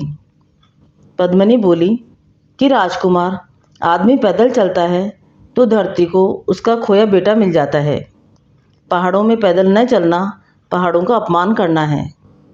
पद्मिनी की इस बुद्धिमता से राजकुमार का रोम रोम पुलकित हो उठा। वह क्षण भर उसकी ओर देखता रह गया। बाबा का आश्रम अब दूर नहीं था। राजकुमार ने कहा कि पद्मिनी, अब हम उन बाबा के आश्रम में पहुंच रहे हैं जिन्होंने मुझे एक ऐसी चमत्कारी भभूत दी थी जिसे खाकर मुझे कोई नहीं देख सकता था और मैं सबको देख सकता था। फिर कुछ रुककर बोला कि उसी भभूत को मुँह में डालकर मैंने तुम्हारे सिंहल द्वीप में प्रवेश किया था। पद्मिनी ने कहा, तो तुम मेरे महल में भी आए होंगे? राजकुमार बोला, नहीं, मैंने तुम्हारे महल को बाहर से देखा था। राजकुमारी ने थोड़ा व्यग्र होकर पूछा, कि भीतर क्यों नहीं आए। राजकुमार बोला कि मैं महल में जाना चाहता था, लेकिन जाने क्या सोचकर मुझे डर लगा। फाटक बंद था, खोलने की हिम्मत नहीं हुई। नगर का एक चक्कर लगाकर लौट आया। तभी मुझे अचानक ध्यान आया कि मैं अदृश्य तो हो गया हूँ और अपने असली रूप में कैसे आऊँगा। जब मैं इस चिंता में डूबा था कि यही बाबा सामने आ खड़े हुए, मैंने उन्हें अपनी चिंता बताई तो उन्होंने भभूत की एक डिब्बी और दी और कहा कि इसे खाओगे तो अपने असली रूप में आ जाओगे। यह कहकर बाबा अंतर्ध्यान हो गए। पद्मिनी यह सुनकर हंस पड़ी। बाबा का आश्रम आ गया। आश्रम से कुछ दूर वे घोड़ों से उतर गए और पैदल वहां पहुंचे। बाबा आश्रम के पौधों को पानी पिला रहे थे। राजकुमार और उसके साथ एक गौरांग महिला को देखकर समझ गए कि वही पद्मिनी है। एक दूसरी राजकुमारी और थी। बड़ी आत्मीयता से उन्होंने उनका स्वागत किया और अंदर आश्रम में ले गए। साधु संतों के प्रति पद्मिनी के मन में सदा से बड़े आदर और सम्मान की भावना रही थी। वह बार बार बाबा के तेजस्वी चेहरे को देखती थी। उनके साथ घिरने में सारा आश्रम बड़ा भव्य लग रहा था। पद्मिनी ने उल्लासित होकर सांस ली और अपने आसन पर बैठकर आश्रम की एक एक चीज को निहारने लगी। थोड़ी देर में बाबा के भक्तगण आ गए। वे मेहमानों को देखकर चले गए और थोड़ी देर में सुगंधित रंग बिरंगे पुष्पों की मंजूषा लाए। उन पुष्पों का उपहार पाकर मेहमान आनंद विभोर हो उठे। बाबा ने कहा कि हमारी यही संपदा है। बाबा के इस निश्चल व्यवहार से पद्मिनी ने सिर झुकाकर बाबा के चरणों में प्रणाम किया। बोली कि बाबा, इससे अधिक मूल्यवान धन दौलत और क्या होगी। जाते समय राजकुमार ने उस आश्रम को सरसरी निगाह से देखा था। आज जी भरकर देखा। पद्मिनी साथ थी। इससे उसे और भी आनंद आया। आश्रम की हर चीज से प्रेम टपक रहा था। वह एक अलौकिक संसार था। विषाद का वहाँ नाम नहीं था, उल्लास ही उल्लास था। राजकुमार ने कहा कि पद्मिनी, ऐसे ही हमारे प्राचीन तपोवन रहे होंगे और ऐसे होंगे उनके संचालक। बाबा को देखो, लगता है उनके भीतर अमृत भरा है। पद्मिनी तो ऐसा पहले से ही अनुभव कर रही थी। वह तो मानो अमृत से भरे सरोवर में अवगाहन कर रही थी। आश्रम में वे 3 दिन रहे। उस धर्मालय को छोड़ने को उनका मन नहीं हो रहा था, पर राजगढ़ का मार्ग बड़ी बेचैनी से उनकी बाट जोह रहा था। बाबा कुछ दूर तक उनके साथ आए और आश्रम के जलाशय पर उन्हें आशीर्वाद देकर चले गए। जाते जाते कह गए कि किसी जमाने में कण्व ऋषि ने इसी प्रकार राजा दुष्यंत को अपने आश्रम से विदाई दी थी। उनका मार्ग अभी निरापद नहीं था। कुछ रुकावटें और थीं जिन्हें राजगढ़ पहुंचने से पहले पार करना था। अब आने वाली थी जादुई नगरी। राजकुमार ने चुपचाप उंगली की अंगूठी देखी। उसे अचानक विचार आया कि यह अंगूठी उसकी तो रक्षा कर लेगी, लेकिन यदि पद्मिनी के सामने कोई संकट आ गया तो क्या होगा। उसने मन को समझाया कि अब तक की सारी बाधाएं दूर होती गई तो आगे की बाधाएं उसका कुछ भी नहीं बिगाड़ सकेंगी। वे लोग आगे बढ़ते गए। काफ़ी चलने पर जब बस्ती की इमारतें दिखाई देने लगीं तो राजकुमार ने कहा, यह लो आ गई वह नगरी जहाँ मैंने एक रात बिताई थी। उसने उसे सारी बात सुना दी। सुनकर पद्मिनी के चेहरे का रंग फीका पड़ गया। यह देखकर राजकुमार ने कहा कि पद्मिनी, डरने की कोई बात नहीं है, तुम निश्चिंत रहो। नगरी में घुसकर वे सब जादूगरनी के घर पर गए। आज उस घर के बाहर बुढ़िया नहीं, युवती मिली। राजकुमार को देखते ही दौड़कर उसके पास आ गई। उसका चेहरा खिल रहा था। बोली कि मैं कब से तुम्हारी राह देख रही थी। फिर उसने पद्मिनी की ओर देखकर कहा कि वाह, यही है पद्मिनी जी। आओ बहन, अपने घर में आओ। दूसरी राजकुमारी का भी उसने सम्मान किया। वह उन्हें बड़े प्यार और आदर के साथ अंदर ले गई। घर के ठाट बाट देखकर पद्मिनी का सारा भय काफूर हो गया। वहाँ डरावना कुछ नहीं था। एक आरामदेह पलंग पर उसने राजकुमार और पद्मिनी को बिठा दिया। फिर उनके लिए कुछ व्यंजन तैयार किए। सबने आनंद से खाना खाया।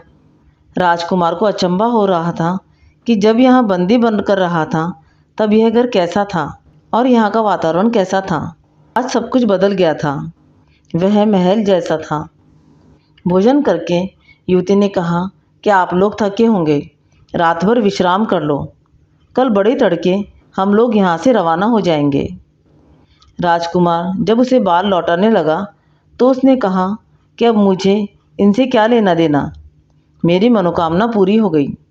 मुझे अब और क्या चाहिए। राजकुमार ने बालों को फेंका नहीं। उन्हीं की बदौलत तो उसे इतना बड़ा सौभाग्य प्राप्त हुआ था। उसने बड़े आदर भाव से उन्हें एक और रख दिया। बड़े सवेरे उठकर युवती ने राजकुमार और पद्मिनी को जगाया। वे उठे और तैयार होकर घर के बाहर आए। युवती ने आंसू भरी आंखों से हाथ जोड़कर उस घर से अंतिम विदा ली और राजकुमार और पद्मिनी के साथ रवाना हो गई। चलते समय राजकुमार को वजीर के लड़के की याद आई, जिसने अपने प्राण मुँह में रखकर एक रात यहाँ बिताई थी। अब वह आज के खुशी के दिन को देखने के लिए वहाँ नहीं था। जहाज से उतरने के कुछ दिन बाद ही राजकुमार ने उसे राजगढ़ भेज दिया था, जिससे वहाँ उनके स्वागत की तैयारियां हो सकें। वे सब आगे बढ़े। जादू की नगरी पीछे छूट गई। पद्मिनी और युवती के बीच बातें चल पड़ी। पद्मिनी ने पूछा कि बहन, तुम इस काम में कैसे पड़ गई। युवती ने उत्तर दिया कि यह हमारा पुश्तैनी धंधा है। कब से आरंभ हुआ मैं नहीं जानती, पर मेरी माँ ने मेरे पिता को उसी प्रकार पकड़ा था जिस प्रकार मैंने राजकुमार को पकड़ा। मेरे पिता भी धवनगढ़ के राजकुमार थे। मेरी माँ को सिद्धि प्राप्त थी कि आदमी को जो चाहे वह बना दे। सबसे आसान आदमी को मक्खी बनाकर रखना था। वह उड़ नहीं सकती थी, जहाँ चिपका दी चिपकी रहती थी। मैंने अपनी माँ से वह सिद्धि प्राप्त कर ली। पद्मिनी ने गंभीर होकर कहा कि यह काम तो अच्छा नहीं। युवती ने इस पर क्रोध नहीं किया। सहज स्वर में कहा, अच्छा हो या बुरा, पुश्तैनी धंधा तो चलता ही है। फिर वह थोड़ा चुप रहकर बोली कि तुम विश्वास नहीं करोगी, पर यह सच है कि मुझे भी वह काम अच्छा नहीं लगता था। रूप बदलते ही आदमी का शरीर सूख जाता था, उसका तेज मंद पड़ जाता था। जब तक वह वहाँ से निकल भागने का इरादा छोड़ नहीं देता था, हम भी अपने काम से बाज नहीं आते थे। माँ उन्हें कुत्ता बना देती थी। बेचारे दिन भर भौंकते रहते थे। अगर तुम उनकी हालत देखती तो तुम्हारा कलेजा बैठ जाता। पर हम लोगों की दया ममता तो मर गई थी। मुझे खुशी है कि इस घिनौने धंधे से मेरा पिंड छूट गया। राजकुमार धीरे धीरे कोई गीत गुनगुना रहा था। पद्मिनी ध्यान से सुनने लगी। बड़े आनंद से यात्रा आगे बढ़ती रही। सूर्य के पैर भी उनके साथ चलते रहे। रास्ते में उन्हें जलाशय मिला, जिसके निर्मल जल में पक्षी किलोल कर रहे थे। दोपहर हो चुकी थी। राजकुमार ने घोड़े को रोक दिया। बोला कि आगे तो घना जंगल आएगा, हम लोग यहीं पर भोजन कर लें और थोड़ा विश्राम भी। एक छायाकार वृक्ष के नीचे उन्होंने डेरा डाला। भोजन किया, पर पक्षियों के प्रमोद ने उन्हें आराम नहीं करने दिया। वे आगे बढ़ चले। राजकुमार का अनुमान था कि वे दिन ढलने तक जंगल को पार कर लेंगे। कुछ ही कदम चलने पर जंगल शुरू हो गया। जाते समय वहाँ के घोर अंधियारे में हाथ नहीं सूझता था, दम घुटता था। पर इस समय तो उनके पास प्रकाश की अद्भुत किरण थी। पद्मिनी ने ऐसा दृश्य पहले कभी नहीं देखा था, पर वह उससे भयभीत नहीं हुई। राजकुमार जिस गीत को गा रहा था, उसकी पहली दो कड़ियों को अपने कोमल स्वर से दोहराती रही। प्यार से बढ़कर जगत में और क्या है, नेह का नाता न हो तो जिंदगी का अर्थ क्या है। अब उसे सुनने की बारी राजकुमार की थी। उसका रोम रोम पुलकित होता रहा। व्यक्ति का सबसे बड़ा बल आत्मबल होता है और वह उसमें भरपूर था। राजकुमार को याद आया कि जाते समय उन्हें इस जंगल में एक बाघ मिला था, जिसका उसके साथी ने बिजली की गति से घोड़े से कूदकर काम तमाम कर दिया था। पर उसने वह घटना जानबूझकर पद्मिनी को नहीं सुनाई। सूखे धरती पर पड़े पत्तों से जब घोड़ों की टाप टकराती थी, तब ऐसा लगता था कि कोई खूंखार जानवर आया। पर उस दिन एक छोटा जानवर भी उन्हें नहीं मिला। पद्मिनी को पता था कि शेर, चीते, भेड़िए, जंगली सुअर घने वनों में बड़े आनंद से रहते हैं। उसकी इच्छा ऐसे जानवरों को देखने की थी, पर एक भी जानवर नहीं आया। पद्मिनी को बड़ी निराशा हुई। जंगल पार हुआ और दिन ढलने को था। राजकुमार को अभी अपना एक और वचन पूरा करना था। वह बाघ अधिक दूर नहीं था। वे लोग तेजी से आगे बढ़ते रहे। पद्मिनी को राजकुमार ने उस रात की दास्तान बड़े रसपूर्वक सुना दी थी। पद्मिनी का मन वहां पहुंचने को बड़ा आतुर हो रहा था। थोड़ा आगे बढ़ने पर उन्हें बाग का विशाल फाटक दिखाई देने लगा। राजकुमार ने संकेत से पद्मिनी को बता दिया कि यही वह बाग है। फाटक पहले की तरह खुला था। उनके अंदर घुसते ही बंद हो गया। पर आज राजकुमार को पिछली बार की तरह पेड़ पर छिपकर नहीं बैठना पड़ा। वे सब मज़े में खड़े खड़े परियों के नज़ारे देखते रहे। राजकुमारी जब सिंहासन पर आसीन हुई तो राजकुमार अपने आप पद्मिनी और दो अन्य सुंदरियों को लेकर उसके सामने जा खड़ा हुआ। उन्हें देखकर राजकुमारी का रोम रोम हर्षित हो उठा। अब वह उसके लिए कोई अजनबी राजकुमार नहीं था, उसके जीवन का एक अंग था। राजकुमारी ने पद्मिनी को तत्काल पहचान लिया। बोली कि पद्मिनी बहन, तुम मेरे पास आ जाओ।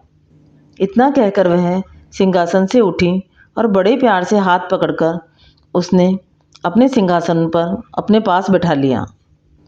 इसी बीच राजकुमार ने दूसरी राजकुमारियों का परिचय करा दिया। राजकुमारी ने उनका भी स्वागत किया।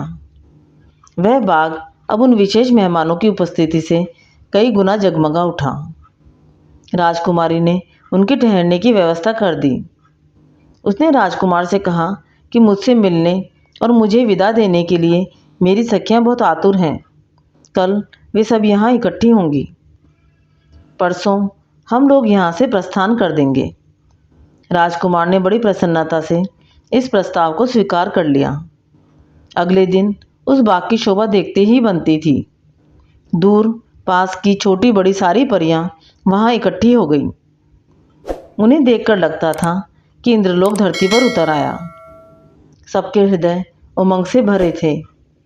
राजकुमार ने सबका मन मोह लिया था और पद्मिनी ने तो जैसे सब पर जादू कर दिया था। उसके सौंदर्य को देखकर परियों की गर्दन नीची हो गई थी। पद्मिनी उनके बीच आमोद भरी मुद्रा में घूम रही थी। उसके जीवन में अब पूरी तरह नया मोड़ आ गया था। वह रात और अगला दिन उनका बड़े आनंद से बीता। परियों की राजकुमारी का विशाल परिवार वहां जमा हो गया था।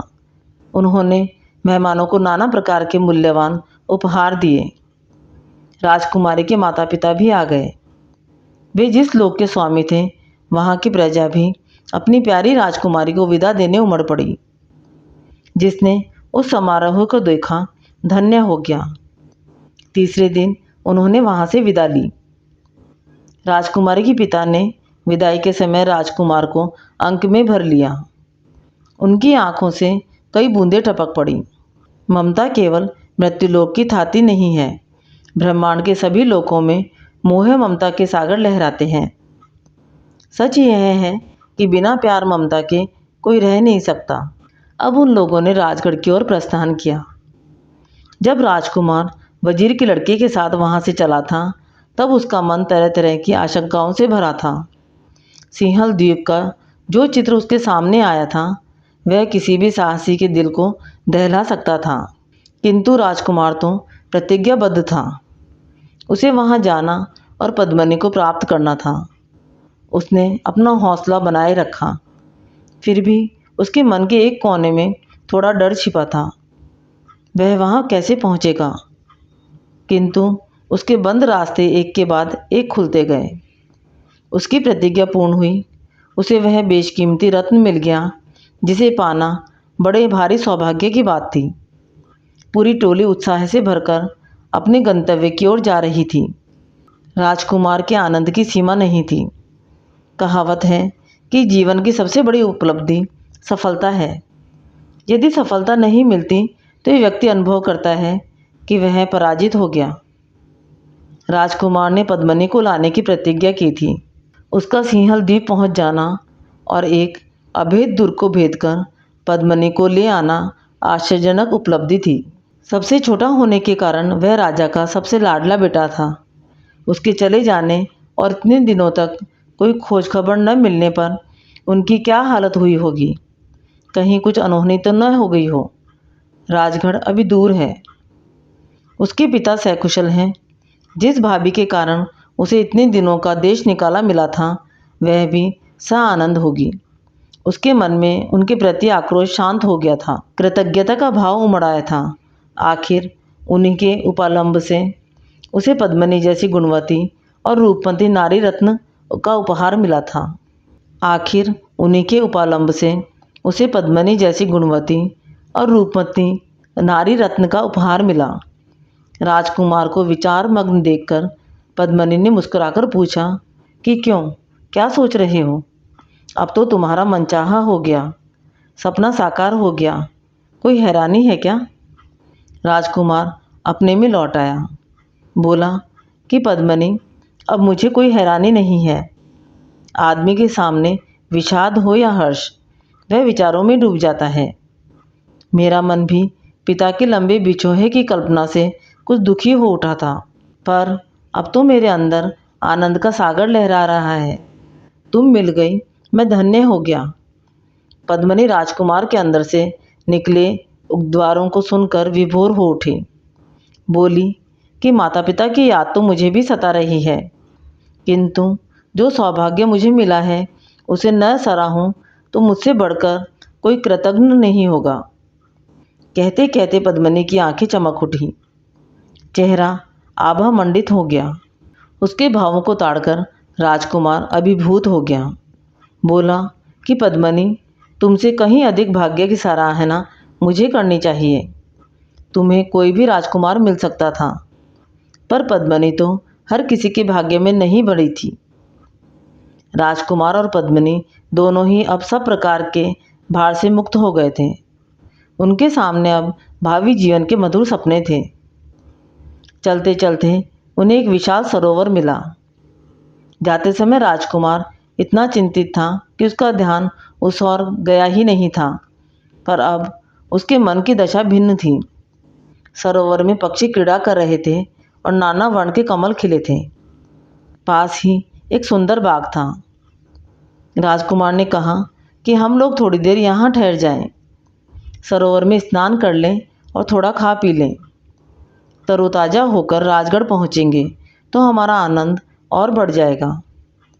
राजकुमार के इस प्रस्ताव को पद्मिनी ने ही नहीं, सबने स्वीकार किया और वे वहाँ रुक गए। सरोवर में जब उन्होंने स्नान किया तो पक्षी भी उनके भाग्य पर ईर्ष्या कर उठे। कमल के फूलों की चमक बढ़ गई और सरोवर तो जैसे धन्य हो गया। ऐसा सौभाग्य तो उसे पहले कभी नहीं मिला था। स्नान करके उन सब ने मिलकर खाना खाया। उनके आमोद प्रमोद में वहाँ के पशु पक्षी भी शामिल हो गए। पद्मिनी ने अपने हाथ से उन्हें खिलाया। सूर्य सिर पर आ गया था। थोड़ी देर आराम करके वे आगे बढ़ चले। राजकुमार ने कहा कि दिन छिपने से पहले हमें राजगढ़ पहुंच जाना चाहिए। रास्ते के खेत खलिहान कभी कभी उनका ध्यान खींच लेते थे। कभी कभी उड़ते हुए पक्षी उनके पास से गुजर जाते थे। एक जगह झाड़ियों से घिरे मैदान में हिरन और उनके शावक उछल कूद करते दिखे। पद्मिनी को वे बड़े अच्छे लगे। उसने राजकुमार से कहा कि एक हिरण को हम साथ क्यों न ले चलें, देखो कितने आकर्षक हैं। राजकुमार ने हंसकर कहा कि नहीं, मैं ऐसा नहीं करूँगा, मुझे अपनी सीता खोनी नहीं है। पद्मिनी हंस पड़ी। वह सीता हरण की कहानी कभी पहले सुन चुकी थी। बोली कि नहीं, वह तो मैं भी नहीं चाहूँगी। कितनी साधना के बाद तो हम लोग मिल पाए हैं। थोड़ी देर में राजगढ़ की सीमा आ गई। सब रोमांचित हो उठे। वहाँ पर स्वयं राजा उपस्थित थे, सारी प्रजा उपस्थित थी। उन्होंने सारी टोली का स्वागत किया। पिता पुत्र का जब मिलन हुआ तो मारे खुशी के उनकी आंखों से आंसू निकल पड़े। राजा को अपना खोया बेटा मिल गया था और बेटे को उस पर प्यार बरसाते पिता। गाजे बाजे के साथ सबने नगर प्रवेश किया। सजी धजी नगरी बाहें फैलाकर उनका अभिनंदन कर रही थी। मकानों की छतों और छज्जों पर खड़ी स्त्रियां और बच्चे उन पर फूलों की वर्षा कर रहे थे। महल में रानियां उनकी आरती उतारने के लिए आतुर हो रही थी। बड़े उल्लास से राजकुमार ने अपनी वाग्दत्ताओं के साथ महल में पैर रखा।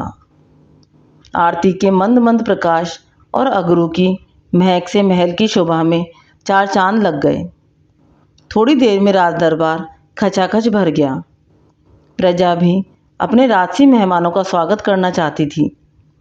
राजकुमार अब चारों राजकुमारियों के साथ वहाँ आया तो प्रजा ने अपने प्यार दुलार से उन्हें सरोबार कर दिया। छोटे राजकुमार के बिना तो राज दरबार सूना पड़ा था। फिर जगमगा उठा। राज दरबार में राजकुमार तथा राजकुमारियों का भव्य स्वागत हुआ। राजकुमार के जगमग करते महल को देखकर सारी राजकुमारियों को अपने अपने महल क्षण भर के लिए याद आए, जिन्हें वे पीछे छोड़ आई थी। तभी उन्हें ध्यान आया कि अब उन महलों से उनका सरोकार क्या है। वे अब राजकुमार से रिश्ता जुड़ जाने पर पराये हो गए हैं। छोटी भाभी को राजकुमार के सामने आने में थोड़ा संकोच हो रहा था। मिलने जुलने से अवकाश मिलने पर राजकुमार स्वयं भाभी के कक्ष में गया और उनके पैर छूकर आशीर्वाद मांगा। दोनों की आंखें बहने लगी। भाभी कुछ कहे कि उससे पहले राजकुमार ने कहा कि भाभी, मैं तुम्हारा एहसान कभी नहीं भूल सकूंगा। यदि तुमने मुझे उलाहना न दिया होता तो यह हीरे सी राजकुमारियाँ कैसे मिलती। भाभी के मुँह से बस यही निकला कि तुमने पद्मिनी को लाकर महल को जगमगा दिया। शुभ मुहूर्त देखकर राजकुमार की विवाह की तैयारियां की गई। बड़ी धूमधाम से विवाह हुआ। राजकुमार को एक से बढ़कर एक राजकुमारियां मिल गई। आज की ये कहानी यहीं पर समाप्त होती है। आपको कहानी अच्छी लगी तो कहानी को लाइक व शेयर करें। कमेंट बॉक्स में कमेंट करके ज़रूर बताएं। चैनल पर नए हैं तो चैनल को सब्सक्राइब करें। कहानी सुनने के लिए धन्यवाद।